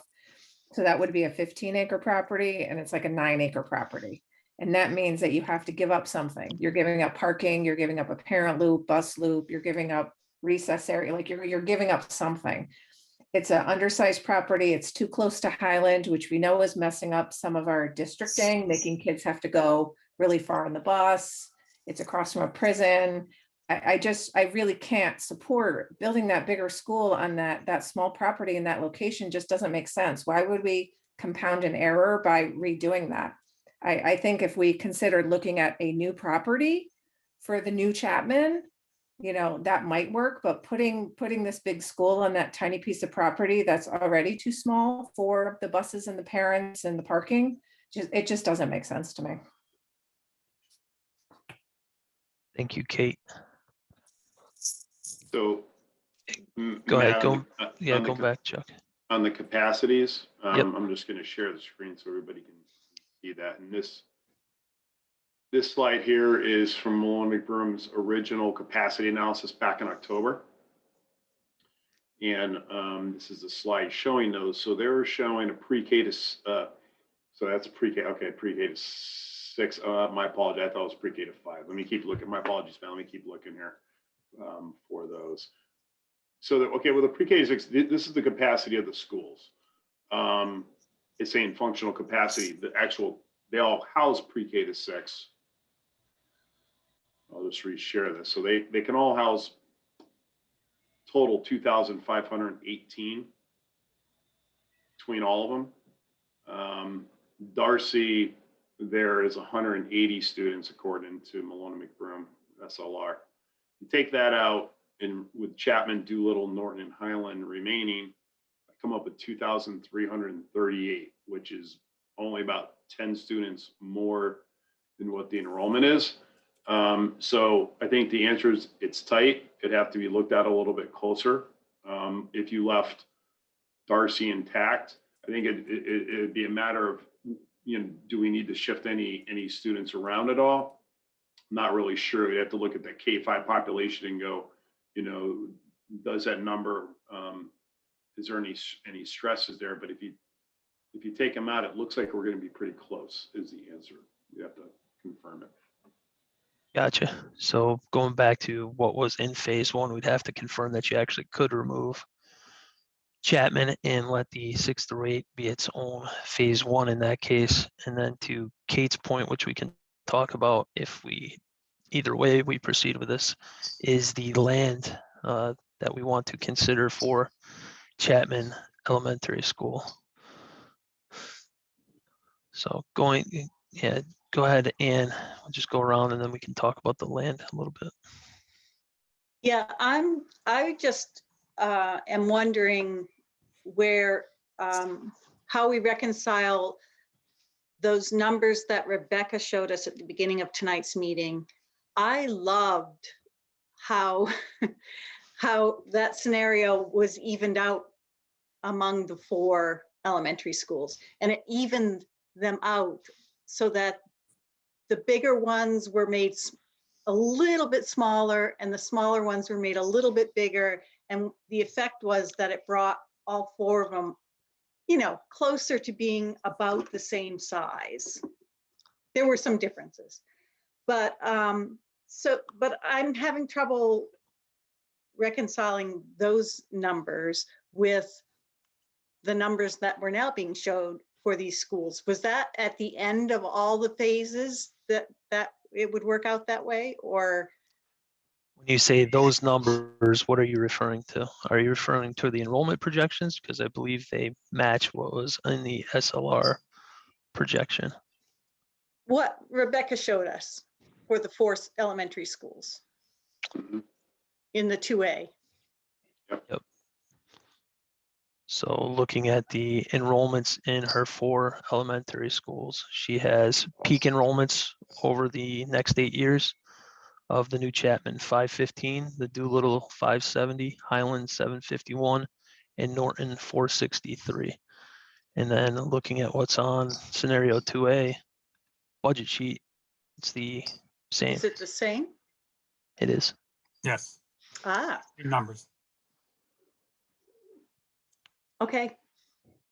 Yeah, we wanted to make sure we align these in because we realized in the earlier parts of this study, we were using approximate numbers and we felt it was imperative that our values and that we're showing for enrollments coincide with theirs. They have to match up 1-to-1, otherwise they won't work. All right, go ahead, Sylvia. And then Kate, I'm sorry. I may be totally confused now, but here's a thought in my head. If, bear with me, and it may be crazy. If you put 6 grades into Dodd, that relieves the pressure on the elementary schools. We all are in a fairly good agreement that Chapman needs to be rebuilt because that is going to be significant. Somebody just made the comment, what if we move that to a different location and didn't, Kate, I think you said to rebuild on that spot. It doesn't seem sensible, and I kind of agree with that. But why can't we do a 515 student school instead of a 800 student school? And then we have space at Norton. Couldn't we increase the size of that school by adding an addition to that school or adding an addition to Doolittle to be able to smooth out all of those things rather than building all new schools or refurbishing all schools? So we'd have a new Dodd and we'd have a new Chapman that was smaller than the 800 student school, and the ability to enlarge the other elementary schools if our enrollment numbers are staying lower because we've removed the 6th grade out of there. Is that cost effective to just increase the sizes of the smaller of the other remaining schools? Is that Sylvia, if I might, I think you're confusing the two scenarios and school sizes here. So all right? with the 6th going into quote unquote Dodd or the middle school with a 6th rate middle school, the elementary school becomes 515, not 800 and some. So Okay. you're already at that 515 school. Okay. And you wouldn't need to do anything to Norton is what these are showing in terms of increasing the size of Norton. Even over the total length of the 8 years. Correct. This is considering the 8-year high enrollments. All right, okay. But if necessary, and the enrollments changed or the redistricting caused the functional use of the school to be a little bit different, there still could be the possibility to add, as we saw in South Windsor when their enrollment grew, they added 2 or 3 more classrooms to an existing, it was going to be a new school, but they were able to add classrooms. That would seem to me it would give you flexibility to work within those numbers should they change significantly from what we're planning. Correct. So Chuck, correct me if I'm wrong, but we would take the 8-year high enrollment for phase 1 and we build the school according to that. We come back in phase 2 and you do pretty much this process again where you're looking at enrollments over that 8 years and size your schools accordingly. What we wouldn't want to do though is redistrict the second time just because, right? Right. Correct. This is you know, it's, you build the first one, see what happens. I think what happened in South Windsor is really special and unique. I mean, what they saw, they had some very unique factors, I think, that, and if Mike and Rebecca were here, they'd explain it, you know. They had a unique spike in their, and I think their housing market, part of that too, is they had a rental housing market with 2 and 3 bedroom condos that when there is this offshore influx of workers coming into Hartford, those were available for families to live in. So I think that was part of that flux. It's very unique in South Windsor in that respect. And they were monitoring, you know, and the only reason we were monitoring because the first school was designed for 576 and we opened with 630, and Malone was constantly monitoring year by year. So it happened because of the first school got larger. And as we went into the second and third, we built in that flexibility because we're anticipating it. We built the additional classrooms on those because frankly, our budget could afford it. We were fortunate with bidding. We designed solid schools and we came in well under budget. We were able to add those on within the existing budget. Had we not been able to, we probably wouldn't have been building. We wouldn't have gone back for more money. We just happened to be able to pull the trigger, you know, on those. With respect to the phase 2A, when we're looking at these new numbers from Malone, the redistricted numbers for the remaining existing schools, and keyword existing, they're very close to that 100% mark, plus or minus. They're very close to right size. So if you were to monitor those and say if there's an uptick, we could possibly do in addition to say Norton if you renovated that. You do a new, but if you're to renovate and say, okay, hey, we got to add on some, we'd have to look at that and monitor it accordingly at that phase 2 step. And I think that's the key thing in this whole plan is this thing's going to evolve over time. Right. From what it is now. If we take snapshots of this and hopefully in another, say 3, 4, 5 years, you're probably going to look somewhat different. Who knows with COVID? So, but yeah, you just got to monitor it. Thanks, Chuck. Jim and Don, and then we can go line by line here and talk about details of each and take some votes one way or another. So go ahead, Jim. Okay, yeah, I just want to talk about the property question or issue with Chapman a little bit. So one thing I want to address is, I mean, the prison issue is, I mean, I've talked to at least a couple dozen Chapman parents, and it hasn't come up as a concern. And I don't think it came up in the survey. It was even mentioned in the survey. I know that there's, I mean, the school's been there for 70 years. I'm not sure the prison thing is something that we should be focusing on as a reason not to build there. The other thought on that, you know, where to put Chapman is that there isn't very many good options. I mean, we have a school on a property that's there, that if we were to have to build one that's, you know, for a capacity of 515 students or so, that's about 25% above its current functional capacity. You could just look at that site and see that you could fit a school there that's only 25% or 30% larger. You know, so I know that everyone's sort of dying to move Chapman to someplace else. I just think we don't have a lot of good options there. So we should try and keep an open mind. I do want to ask Chuck about the space, or about the state standard as far as the size of the property. It's 10 acres plus an acre per 100 students or something like that, right? Yeah. Does that mean we can't build another school there? The state is going to say we can't build another school there, or is that just what they would like to see? It's purely a guideline. Okay. That was established back, I think, 2015. It's a guideline. Every site is unique, and you have to look at it on a case-by-case basis. Perfect example is South Windsor, Philip R. Smith, that was just completed. That enrollment was roughly 390 students. That site, because there was a wetlands in the back half and the upper part of the parcel, the effective buildable area was approximately 8 acres. And I did the calculation because we had to do a site analysis form, and I actually did the calculation. It was effectively about 8.5 acres for, you know, roughly 400 students. That's when we added 3. It depends on how you stack that building and you arrange it. It is tight. It's not to say that it's as comfortable as 15 acres. That's why we keep stressing, you know, I would certainly recommend doing a test fit, bringing a design. You'd be amazed when you bring in an architectural team and a landscape architect team, the ideas they can bring and the experience they have with their process and their knowledge.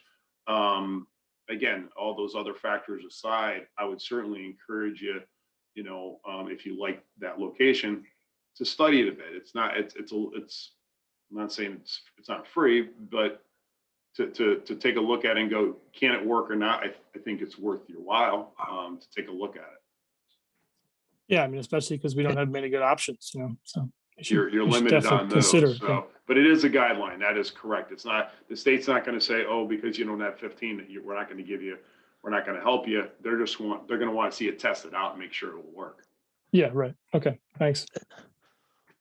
All right, so I don't think we can finalize what phase 1 would be in this scenario without knowing whether 6 through 8 middle school could stand on its own with the capacity of the other schools. I think that's open for Colliers to follow up on, but what we could do is finalize the details of each of these items, kind of pending what the phasing would look like, and we can look at that next week. So if we could kind of start at the top here with the 6 through 8 middle school, for the purposes of presenting to the town, do we want to consider one of the 4, really only, well, one of the 4 pieces of town-owned property that were identified, or do we want to consider a private parcel and a a cost associated with that.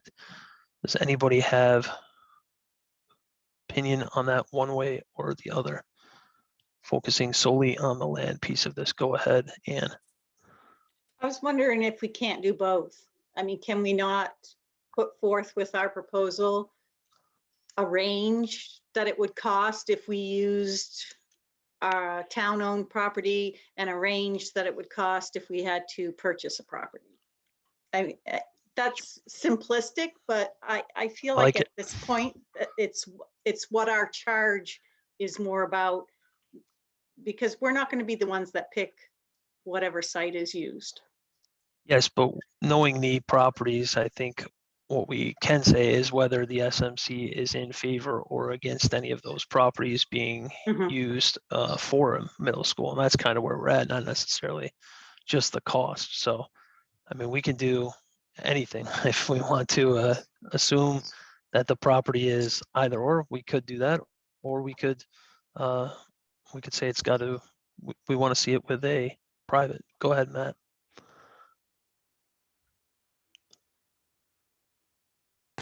Well, certainly at this point, you don't need it, but there really is no town-owned property that's available. Cheshire Park, are you going to close Cheshire Park and put a school there?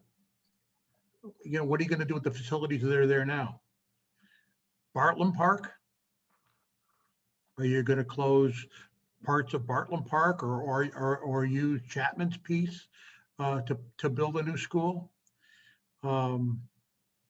The other piece was Norton School. The backside of Norton was available. The fourth one was Casertanos.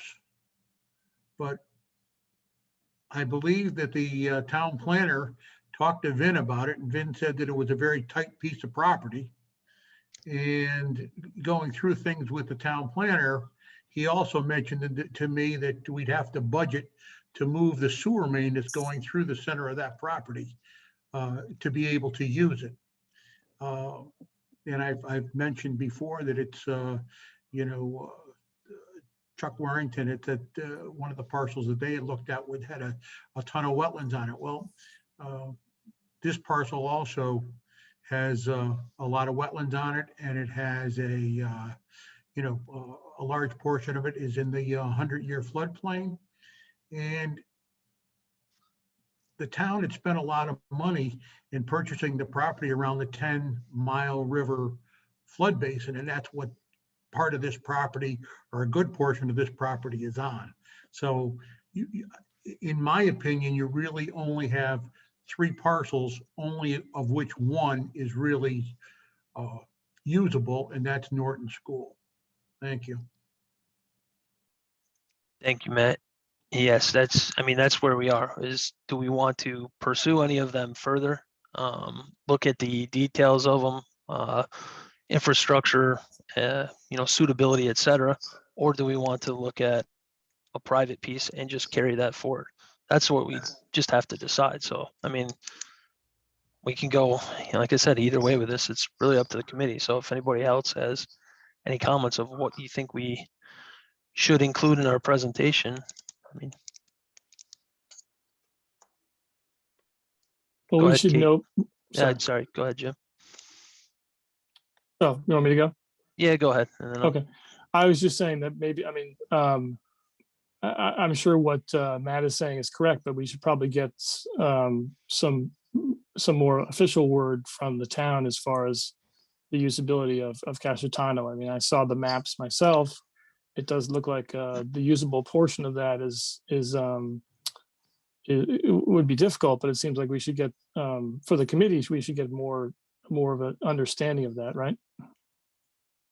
my understanding is the usability really wouldn't come from the town, it'd come from a further study. Like we know Okay. from the town at this point that it doesn't have any restricted use. We understand the wetlands, but it's something that needs to be studied further to either eliminate it or say that it could go. So that would be a cost of an outside party kind of doing that for us. And again, that's just kind of where we are. Do we want to do that, or do we want to just assume that it's going to be a private parcel and we'll carry a cost for that? Go ahead, Kate. I mean, none of these properties is like, oh, obvious, this is the obvious answer. This is the great answer. So it just seems like the wisest solution would be just for now to carry a cost. And when the school building committee forms, then they can decide, do we want to look deeply at these town properties? But just for us, I just think we need a number to carry forward to do our presentation to the town, because that just seems right now to be the most likely scenario that we're going to end up with. Thank you, Kate. All right, having that, is anybody opposed to Collier's taking a look at parcels that would fit the size of, let's say, 15 acres or whatever it might be, and carrying a cost based on the assessed value of that for our proposal to the town council? Is anybody opposed to that methodology? I don't know if I'm opposed to that methodology. It seems like we got bogged down over the past month a little bit over this land issue, and now we're deciding to not necessarily pick a property. So I guess I'm a little confused about that. Correct. I think what we are saying is we want to carry a cost for a new property versus a property that the town owns. So the budgets for said project would increase to cover the cost of acquiring a property, is what I'm understanding. I mean, we can take a vote if we want to consider the town properties that we talked about, but those are the properties. So if we're talking about the new 6th grade middle school right now, there's really 3, if you count. You're not going to build it on the backside of Norton with Norton still there. Do we want to consider that, or do we want to consider a price from a private parcel? Go ahead, Matt, and Sylvia.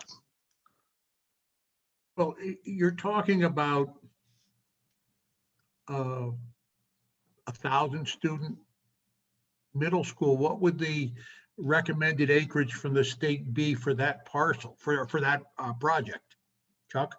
Roughly 25 acres, so middle schools are 15 acres plus 1 for every 100. So roughly 25, 26 acres, I believe, Matt. Okay, so what we need to do is find a parcel of land of approximately 25 acres,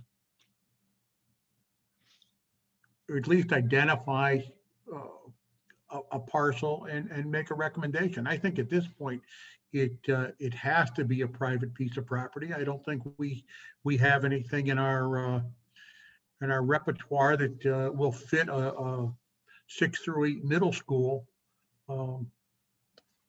So I would recommend that we look for a parcel, have Collier identify a few parcels and the approximate cost of them. Because no matter what we do, I find this hard to believe that we could go to referendum without saying where this school is going. So I think, Yeah, we we should can't have even them put look in the at it. grant application, I You believe. need that without site, knowing- Matt. Yeah.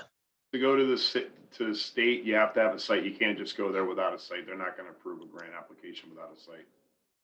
But right now, we're just going to the town council with a With a dollar recommendation and value. a You're just trying budget to have a for it. So placeholder for dollars, yeah. exactly. Go ahead, Sylvia. Yeah, I agree. We should have, I kind of agree with Ann in the sense, first of all, none of the town parcels that are available to us that have been identified are big enough. As Matt says, they're not going to accommodate 25 acres.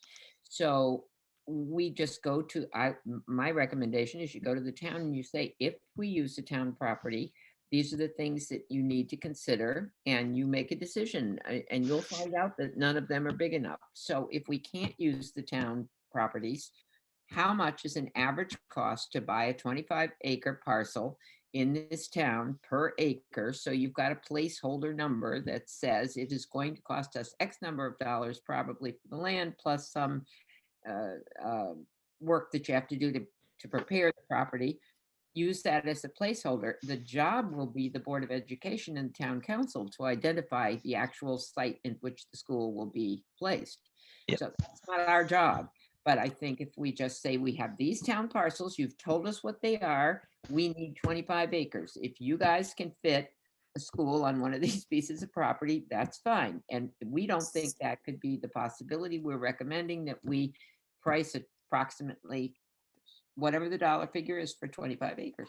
Yep. And that's their job to decide. It's not our job to select the property. I don't believe. I mean, that's Gotcha. my. Thank you, Sylvia. Go ahead, Chuck. And let me Just actually to- just say real quick, I think we're all saying the same thing to carry this private number here, but Right. go I ahead. just want to clarify, Chuck, when we were looking up the parcels, that Casartano lower property is 39.7 acres. Just to clarify for fact, based upon what we pulled up on the records in the GIS, and and it's the lower portion that, yes, is in the floodplains. There's probably at least, and I can show you the map, there's probably about 2/3 of it that's up and above it. Not to say it's a great parcel, but I don't think it would be inaccurate, or it might be hasty to say that it's not a buildable property without further study. Yes, there is a sewer line that goes along, I'll say what appears to be the eastern portion, closer to the wetlands, and the western portion between it and Marion Drive might have possibilities that you might want to explore. So I wouldn't necessarily dismiss that parcel without further study. I think back in 16 or 17, Taisu Kim Partners, as an architectural firm, did a feasibility study on it. So I think it'd be premature to say that that's not a viable property at this time. I'll agree with that. Thank you, Chuck. All right, can we have some closure, I guess, then on how we want to proceed with this piece? Because we need to put something together for a price for land, or say that we were recommending it be considered on this town parcel. We want to, I don't know if we need to vote on it or how we want to proceed, but we need to close this item and move on to the next one. So Go can ahead, we, Jeff. I mean, I think to an effort to be efficient, we should comment on options of using this piece of usable property that the town has. If not, then, you know, it would be estimated whatever it's going to cost. Otherwise, Gotcha. we're going to keep going back and forth. Yep. So going back to kind of what Ann said then, quantify it in our presentation and in the cost as far as if town property, it would be this pending further investigation. Otherwise, carry a cost that Colliers can develop based on a 25+ acre property and an assessed value for it. Does that sound reasonable to everybody? Does anybody disagree? I move sounds that. good. Very good. I second. Very well.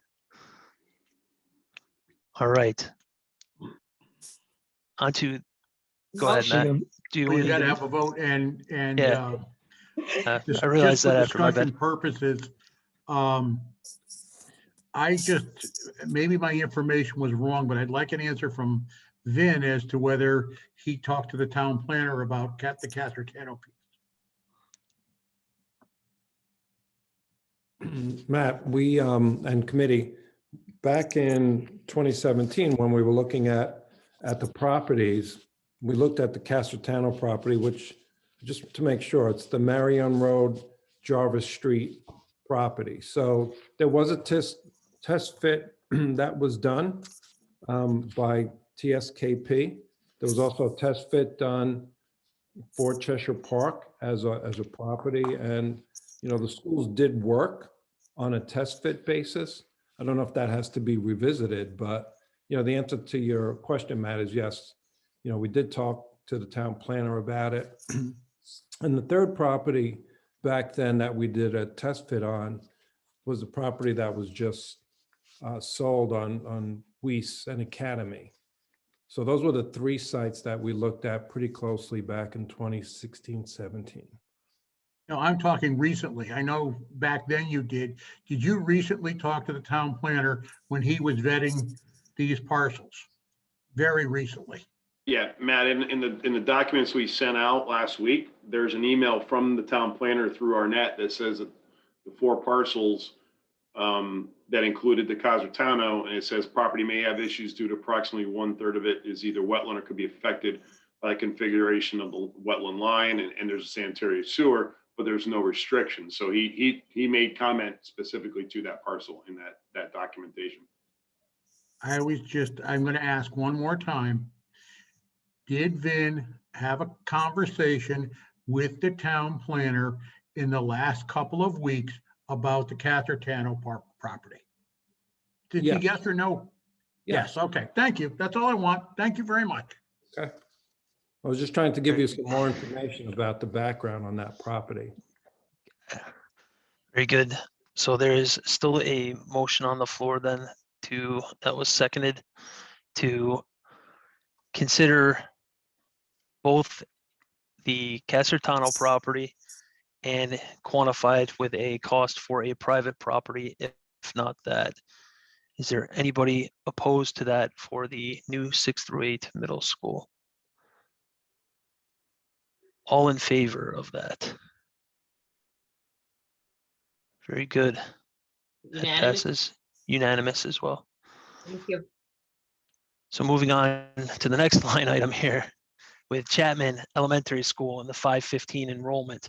Similar issue. So it's been talked about whether we should consider, for the purposes of presentation to the town council, whether we are recommending that be built on the existing Chapman property, or if a second property, which again would need to be about 15 acres, or not need to be, is recommended to be about 15 acres plus or minus. Chuck, is that correct? That's the guideline. Correct. Not a requirement, it's a guideline. Yep. So recommended guideline, 15 acres for a new Chapman property. So again, we've talked about this a little bit already. Interested in how we want to proceed with the Chapman Elementary School property. Again, just for purposes of presentation to the town council and the recommendation of the School Modernization Committee. Go ahead, Ann. I would like not to go out for another parcel of land for this. I kind of really agree with something that Chuck Warrington mentioned, which is when you're building a new building from a building that was built 70 years ago and has really outlived its usefulness, there are just a lot of things architecturally and structurally that you can do with a building and with a small parcel of land to make it more usable. And, you know, I honestly, I think there are a lot of ways that we can look at that property and or not us, the experts will look at that property and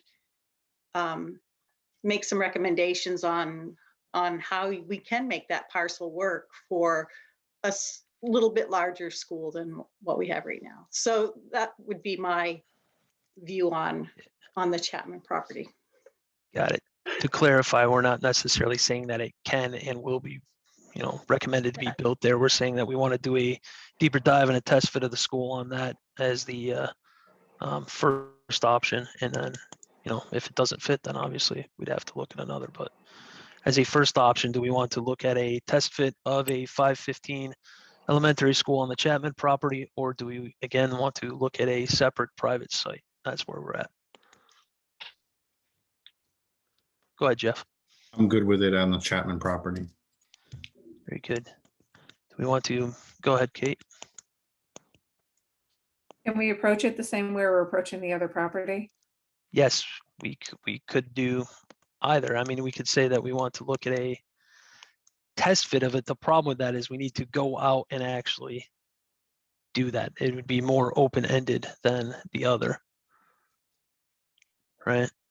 Because we're not sure it'll fit on the property, is that what you mean? Yes, correct. So couldn't we put that like on the slide, like if the test fit determines that it could fit on the property, that's option 1. Option 2 would be a private property at approximately this cost. Like, can't we just approach it the same way? Because we may not know by April 1st. I'm not against that. We need the consensus here of the committee to go one way or another. Go ahead, Jim. Yeah, I think that's the way we should approach it, is we should describe it as we need a test fit first, and then if that doesn't work, we'll have to go to plan B. That seems like the way to go. Good. Chuck, for the purposes of your preparation of materials, costs, et cetera, is there any issues with approaching both this way on your end? No, just to be clear, for, I guess, our direction, is we would definitely want to talk to the town planner, but identify, and I wouldn't recommend them by name, but just look at parcels that are, I guess, open for potential. If there's no development on it, is what we would assume. Need some guidelines, and then we'd look at the parcels, look at the appraisal costs, and then maybe develop, is there an average cost per square acre that's consistent throughout the town? Maybe if we find it, for some of these, I want to name by name, because you don't know if they're willing to sell. So I would, it'd be just more to try to get an idea of how much it is per acre, and maybe the town planner has a good idea. And we have resources internally with Colliers, our real estate brokers. They might be able to give us some insight on, cost per, acre as well on that. Got it. So if I could try and summarize what we're saying for direction for Chapman, at least then, is one, to make an assumption that it would fit on the site and we wouldn't have a cost to acquire a property. It would be built on the existing Chapman site. And the alternate to that would be a site that meets the recommended guidelines of the state of Connecticut, being about 15 acres for a new Chapman school, and come up with a cost associated with both scenarios. And our budgets have a specific line item for site acquisition, by the way. So, it'd be carried separately. So that's something that could be done. Go ahead, Andrew. I'm sorry. Is it worth taking a look at the Darcy site as a potential new elementary school site? I mean, I know Matt had thrown out before, I think it's somewhere around 16, 17 acres. And if that school is going to be closed, the town already owns that piece of property. I know it's pretty far out in the west end of town, but if a lot of the new development's going to be sectioned out or pushed out that way, it might be worth taking a look at that property instead of acquiring another piece of property. That and I would say, yeah, go ahead. If I could just talk, like, just the Chapman property, I mean, as Kate and Matt had said before, I've never liked that school in that location. That's just me. And I just feel that if we go through this whole process and our major project is a new elementary school on that property, I just think people are going to say, you built another school across from the prison. I mean, that might not matter to anybody, but I've heard that for years. And then secondly, if there's a piece of property that might have the most value for resale, I would think that property on Route 10 with that visibility would probably generate a lot of money for resale for commercial development. Thank you, Andrew. Go ahead, Matt. It's 12.3 acres, Andrew, the Darcy property. All right, yeah. Probably the better location now for an elementary school would certainly be the Castertano piece, because it would it's easier to fit that size school onto that property than it would be to fit a middle school with its necessary ball fields and things like that. So, there's a consideration. I would never support an elementary school across from a prison. I just couldn't do it. Thank you, Matt. Go ahead, Don, and then we can. Is it feasible to think that if we build a new middle school and Dodd being vacant, we can renovate Dodd to be a new Chapman and put the Board of Ed offices in there? Is that something feasible? I mean, Chuck, you want to comment on that? I thought we looked at that scenario early on. Yeah, so as far as when we use the word renovate, that's a very specific term. I think we talked about it before, right? And the requirements for it. Dodd would be the new Chapman for 515s, roughly, I'll say 70,000 square feet plus or minus, depending on the ed spec. that building's 127,000 square feet, Dodge. So if you had, I'm not sure what we would need for central office in the alternative high school. I think it might be a little bit large, but you might, depends how you program it, with it. But I believe Vin said it was 7,500 for the Board of Ed office, For each of them. 7,500, and 7,500 for the alternate high school. So that's 15. yeah, so max, you're looking at about 90,000 square feet that you would need, back of a napkin, Don. And if that's 120 some thousand square feet, you have some excess square footage there that, we'd really have to talk about it with the state to see if, if you're saying a renovation and looking for participation, we'd have to have a discussion on it. It's right now, initially it would be oversized. The other challenge is just the playgrounds as an elementary school too. We kind of looked at that and so that site's a little bit tight. Not say we couldn't do something if we studied it a little bit further to create those opportunities, for it possibly. Okay, I just thought. Yeah, Yeah, plenty of room though. similar to scenario 1A. It's the offshoots and stuff of 2A would kind of become their own scenario. So just to keep everything clean with changing things around and confusion. We could talk about that as like the next part of it there. Go ahead, Matt, I see your hand flashing there. Don, that's not a bad idea, but that acre or that parcel is less than 10 acres. I think it's 9.8 acres. All right. Very good. So back to the Chapman Elementary School. Do we have a direction to go with that? You're clear with that, Chuck, of how we want to proceed, or? Yeah, we'll look up some parcels similar to what we looked at with the alternatives to the Conceptual property. Yep. And share with you what we find for cost per acre and review it, make sure that seems reasonable. And that'll be subject to further study down the road if it can be used, the existing parcel. Got it. Very good. So the next item here on 2A would be the Humiston. We left it as to be determined. The question, I think we've all talked about carrying an actual cost for what that would be. And the question that remained was whether to include it in phase 1 or to move it out of phase 1, with the rest of phase 1 again still to be determined based on the 6th rate kind of standing on its own. Do we want to consider that now, wait for confirmation of what phase 1 would be with Chapman Elementary School? Does anybody have any thoughts on that? Again, just looking to finalize the scenarios so we may move to the next step with these. Go ahead, Don. I'm not going to speak for the entire council, but I know that there's a number of them who are looking for consolidation and closure of some of the buildings in this town as part of this package. And if we keep Humiston open, I think it's going to be a tough thing to get passed. It may, I don't know, but I just think, with the amount of work that's needed, and I think what Matt had said, we should really look at what's the full cost of renovating that building, because I think it's more than the 3.3 million that Sylvia had pointed out for just a capital improvement package. So I would recommend that and I know, Tony said it's not their top priority.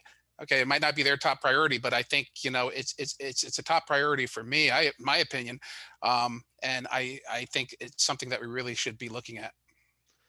Thank you, Don. Is it fair to say we can wait till we get the cost? Chuck, you guys can work up a cost for that, and we can review the cost of that along with whether Chapman stays in phase 1. We can do that at the next meeting next Wednesday. Is that fair? Yeah, so let me just get straight. So at Humiston, do you still want to look at renovating that when there was talk of maybe putting it into Dodd? I think the talk was we wanted to get a cost for what the capital projects would be to complete it, not necessarily renovate it to new. Okay, what we it get actually we'll get those needs. numbers straight from Vin's, whatever Vin's numbers are. We'll just take it straight from his numbers for next 5 or 10 years, whatever, I would recommend 10 years because the program's looking out there, but you tell us what you want to carry. Go ahead, Matt. No, I want a professional number. I want what Collier feels that would cost to remodel. Our capital budgets only go out 5 years. So for someone to put, someone that's not in the construction business to put a budget number on something like that is not fair to the taxpayer in this town. We need something more substantial and more accurate. So I think like remodel versus renovate is kind of where Chuck's going, right? Is the renovate number would be different than remodel. To me is like, what does it need in terms of CIP costs that wouldn't be part of a grant, and a renovate is new. Is that all What right? exactly type of scope are we looking for, Matt? I need a little clarity on that. Well, whatever we propose, first off, the state would have to approve it. So if we go in and throw a number of $10 million into a building that the state is going to reimburse us on, they're going to have a say into whether they want us to reimburse us for it or not. But I think what we need, Chuck, is an accurate number, or a best guesstimation from a professional like Collier to give us a number of what it would cost, like Chuck Ness said, to remodel it, as opposed to remodel in place or build in place, because I don't think the state would ever approve throwing that kind of money into Humiston School. So what would it cost us to remodel, and what do you think the state portion of the reimbursement could be? I think that's something we need, is information to be able to make a decision as to what we want to do. Go ahead, Jim. Yeah, just about the Humiston thing. I think if we were going into this process and our number one goal was consolidating schools, then sure, Humiston should be something that we'd be looking at in first phase. But the problem or the challenge we're trying to address here has to do with the enrollment bubble coming. And I just don't see, I mean, if Humiston fits in, if the renovation of Humiston or doing something in Humiston fits in nicely in the first phase, but I just don't see that. It just isn't a top priority. I mean, the Board of Ed has told us it's not a top priority. I just don't get why we keep having to waste time in this Humiston thing right now, when it can be dealt with at some point, but it's certainly not, it doesn't have to do with our core problem, which is the enrollment issue. I think the question of it can be dealt with at some point is just want to know at what cost. If we're not dealing with it in phase one, is what cost are we talking about down the road that we want to attribute to it that's going to be in the total budget? That's the main issue. I don't think we're arguing to put it back into phase one as a renovate as new. It's really understand what the cost is and, capture it. Go ahead, Don. Yeah, in all due respect, Jim, I don't think we're wasting our time on this. I think it's an important issue to be discussing. So it's not really wasting our time. But in light of that, I know we had discussed it at one point of putting the Board of Ed offices onto one of the new schools. Is that adding 7,500 square feet to a new middle school? How much extra would that be? Is that an option for us? I think the question is, where would the alternative high school go, the other 75? That's what we'd have to figure out. But I think maybe we need to look into, maybe, is there room to put a separate entrance at the high school where we can get 4 classrooms? Those are things that we should be looking at as well.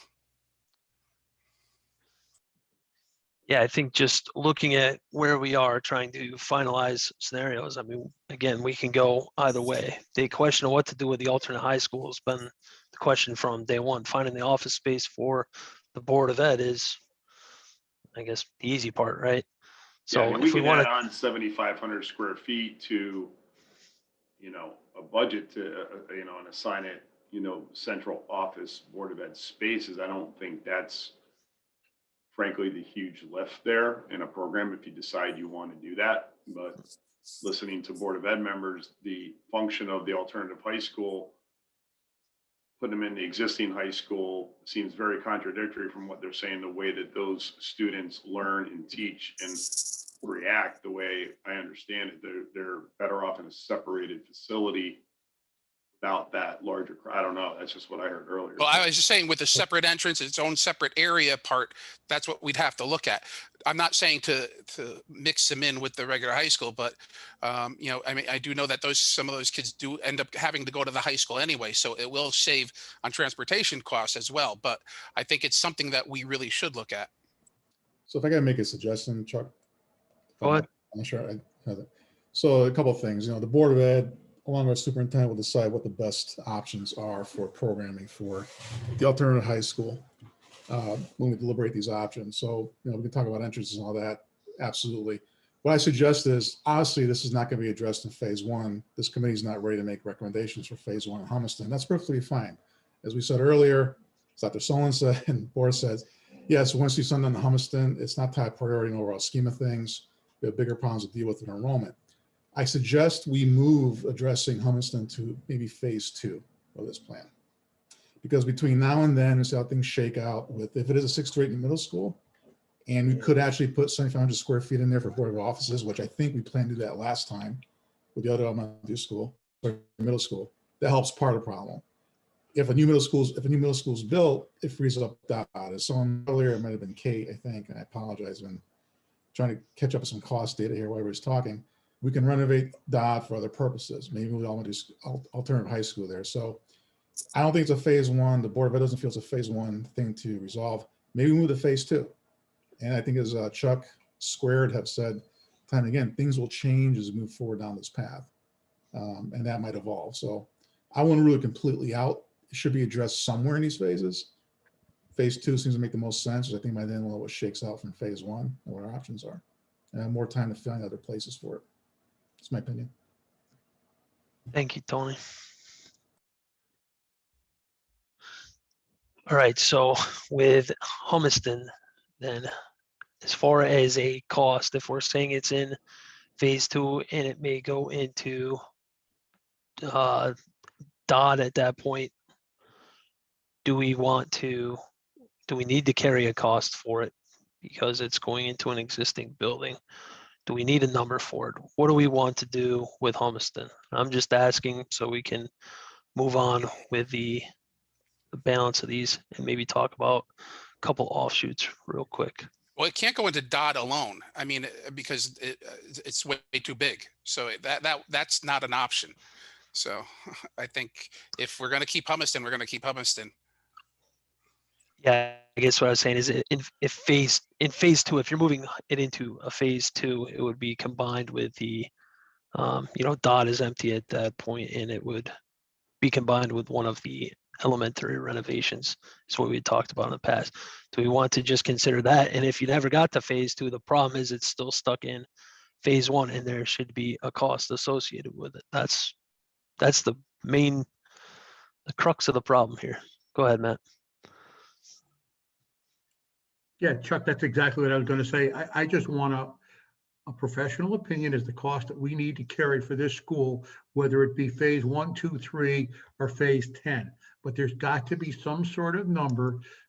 And we have to understand that once we get to a point, whether it's a middle school, an elementary school, whatever it is, wherever it's going to go, we have to get the blessing of the Board of Education for sure.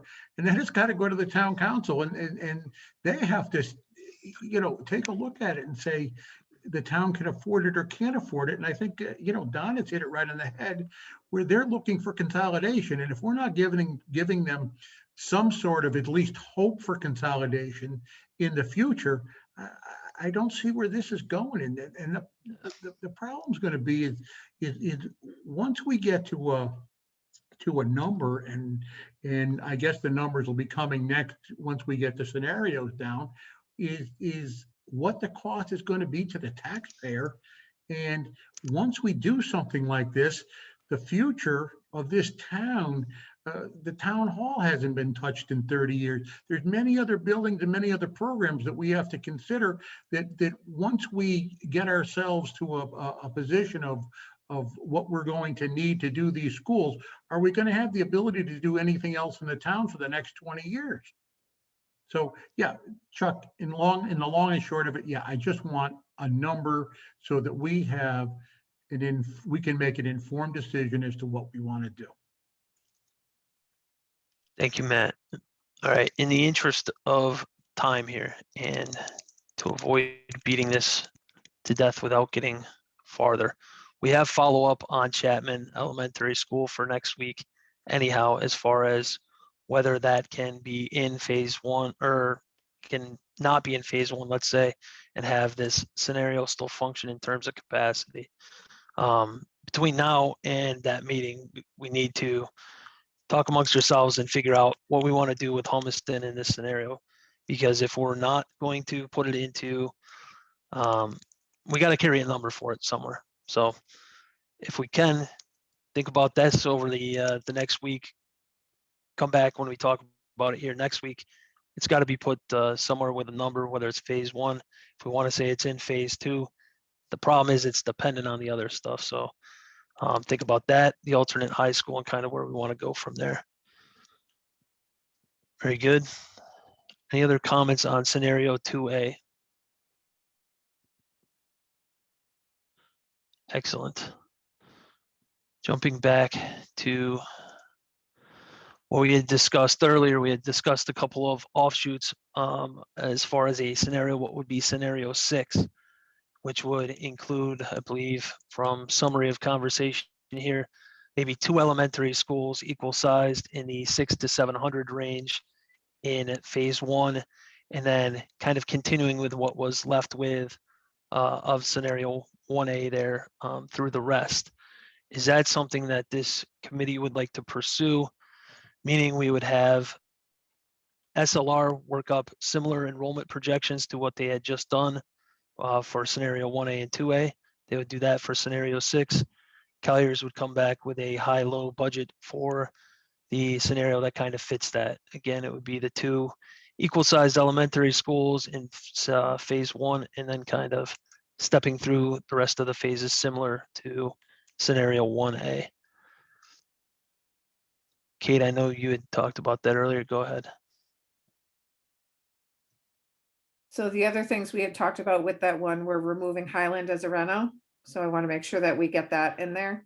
And Correct. also considering moving Dodd to a later phase, since as a 7-8, it doesn't really address our enrollment issue.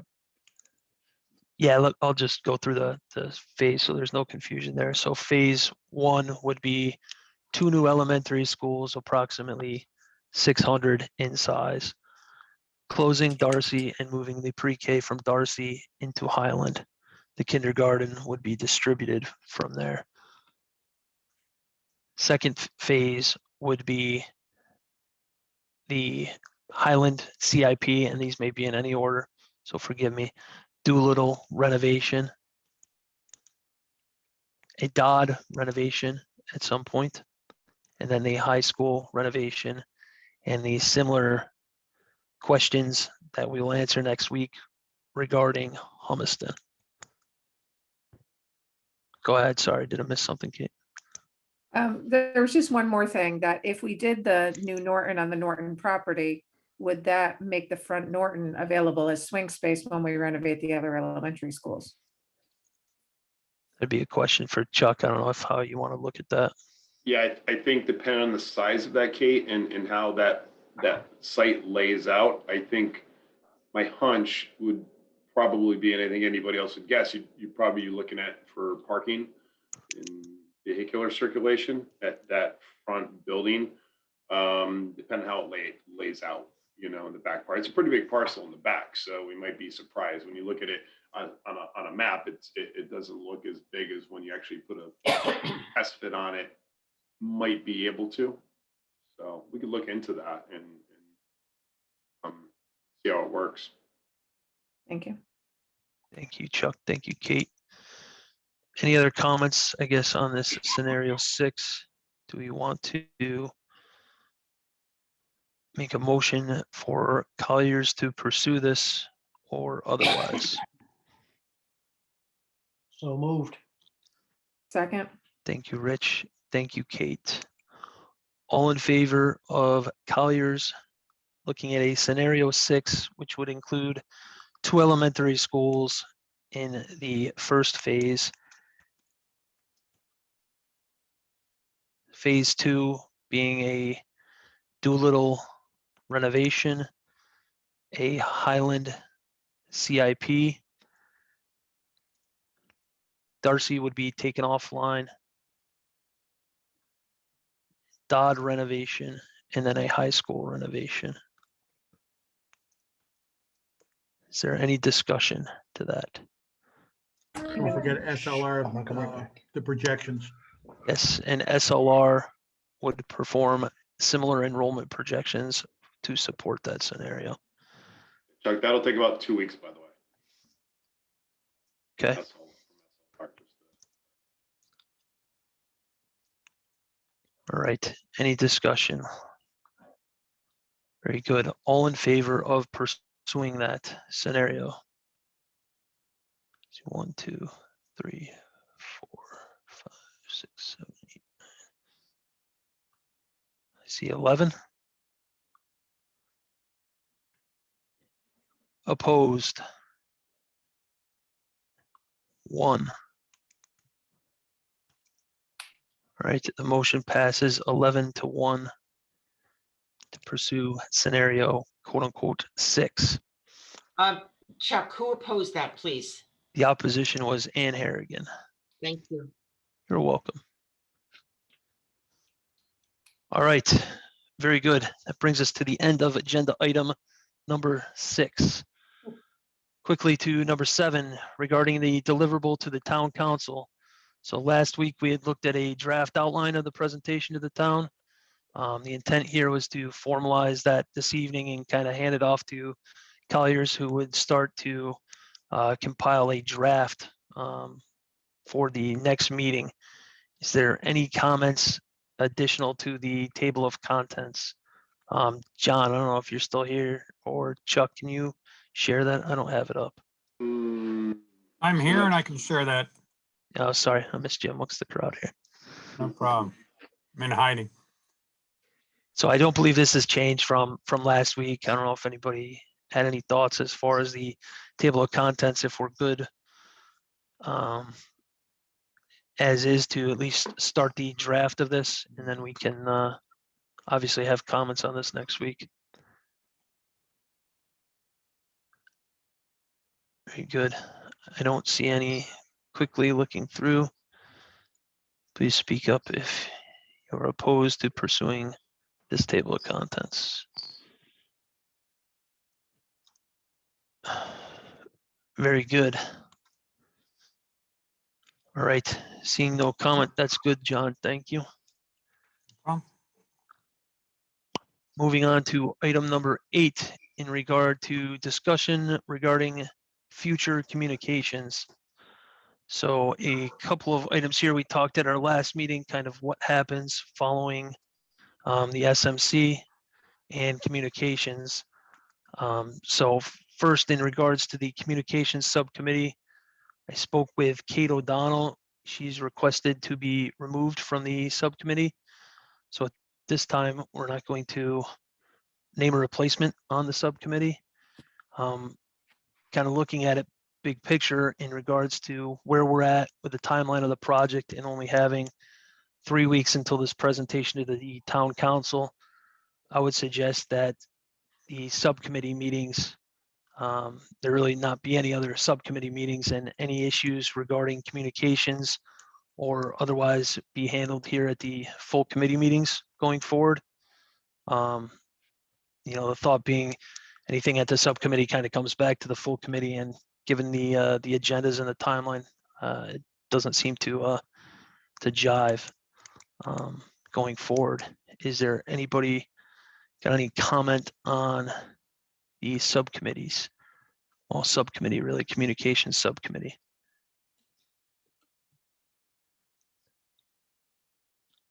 All right.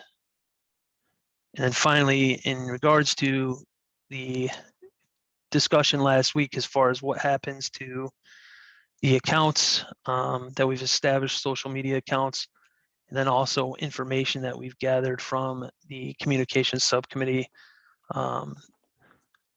We did get some direction from legal counsel. Arnett, I believe, forwarded that to Arnett. Did you send it to the full committee?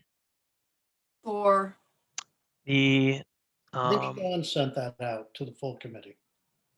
got it. Yeah, as far as legal counsel, as far as what we can do with the accounts going forward.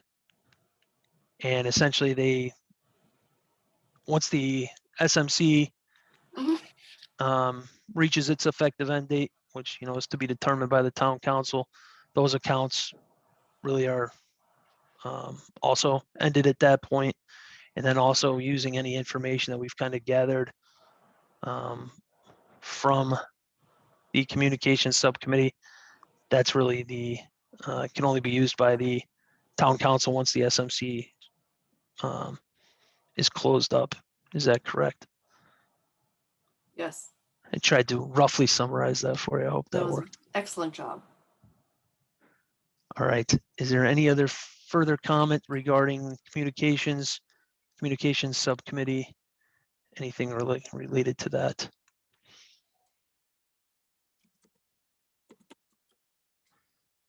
Very good. Moving on to the next agenda item regarding next meeting dates and topics. So our next meeting of this committee will be next Wednesday, March 17th. The goal was to review the draft of the presentation, really just kind of taking that outline to the next level, and then follow up on discussion of the items from these scenarios tonight. Chuck, you're saying the rework from SLR and those budgets would be further out. Maybe we can handle that just in the update.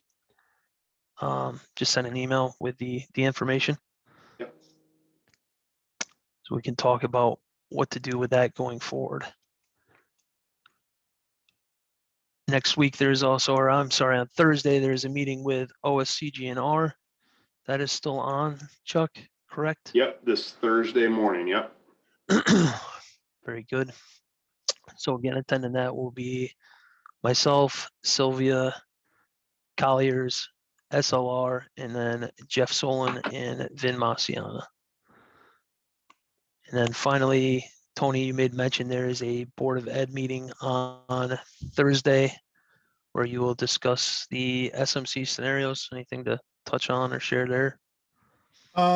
Yeah, folks want to tune in, certainly welcome to. It's a Board of Ed Planning Committee meeting of the whole. It's really the only legal way the Board of Ed has to get together and talk about, something like this and without being a whole business meeting.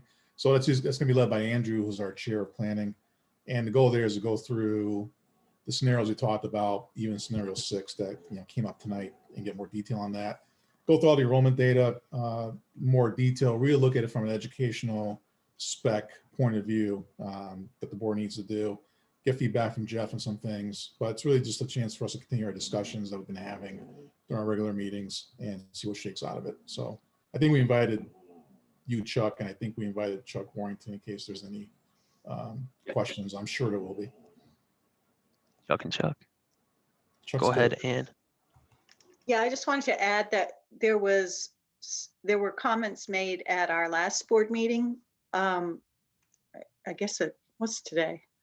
I guess it was last week, that the Board of Ed really wants to help this committee along in its final weeks. And so, Chuck, if you're going to be there, Chuck Neff, that would be great if you could be sort of in the back of your mind thinking of anything that you think that the Board of Ed can start to take on, that would be helpful. Got it. Very good. Thank you, Ann. Yes, I was planning on going. Very good. Anything else regarding next meeting topics? Everybody good? Very well. On to the last item, the adjournment. So I will entertain a motion to adjourn. So moved.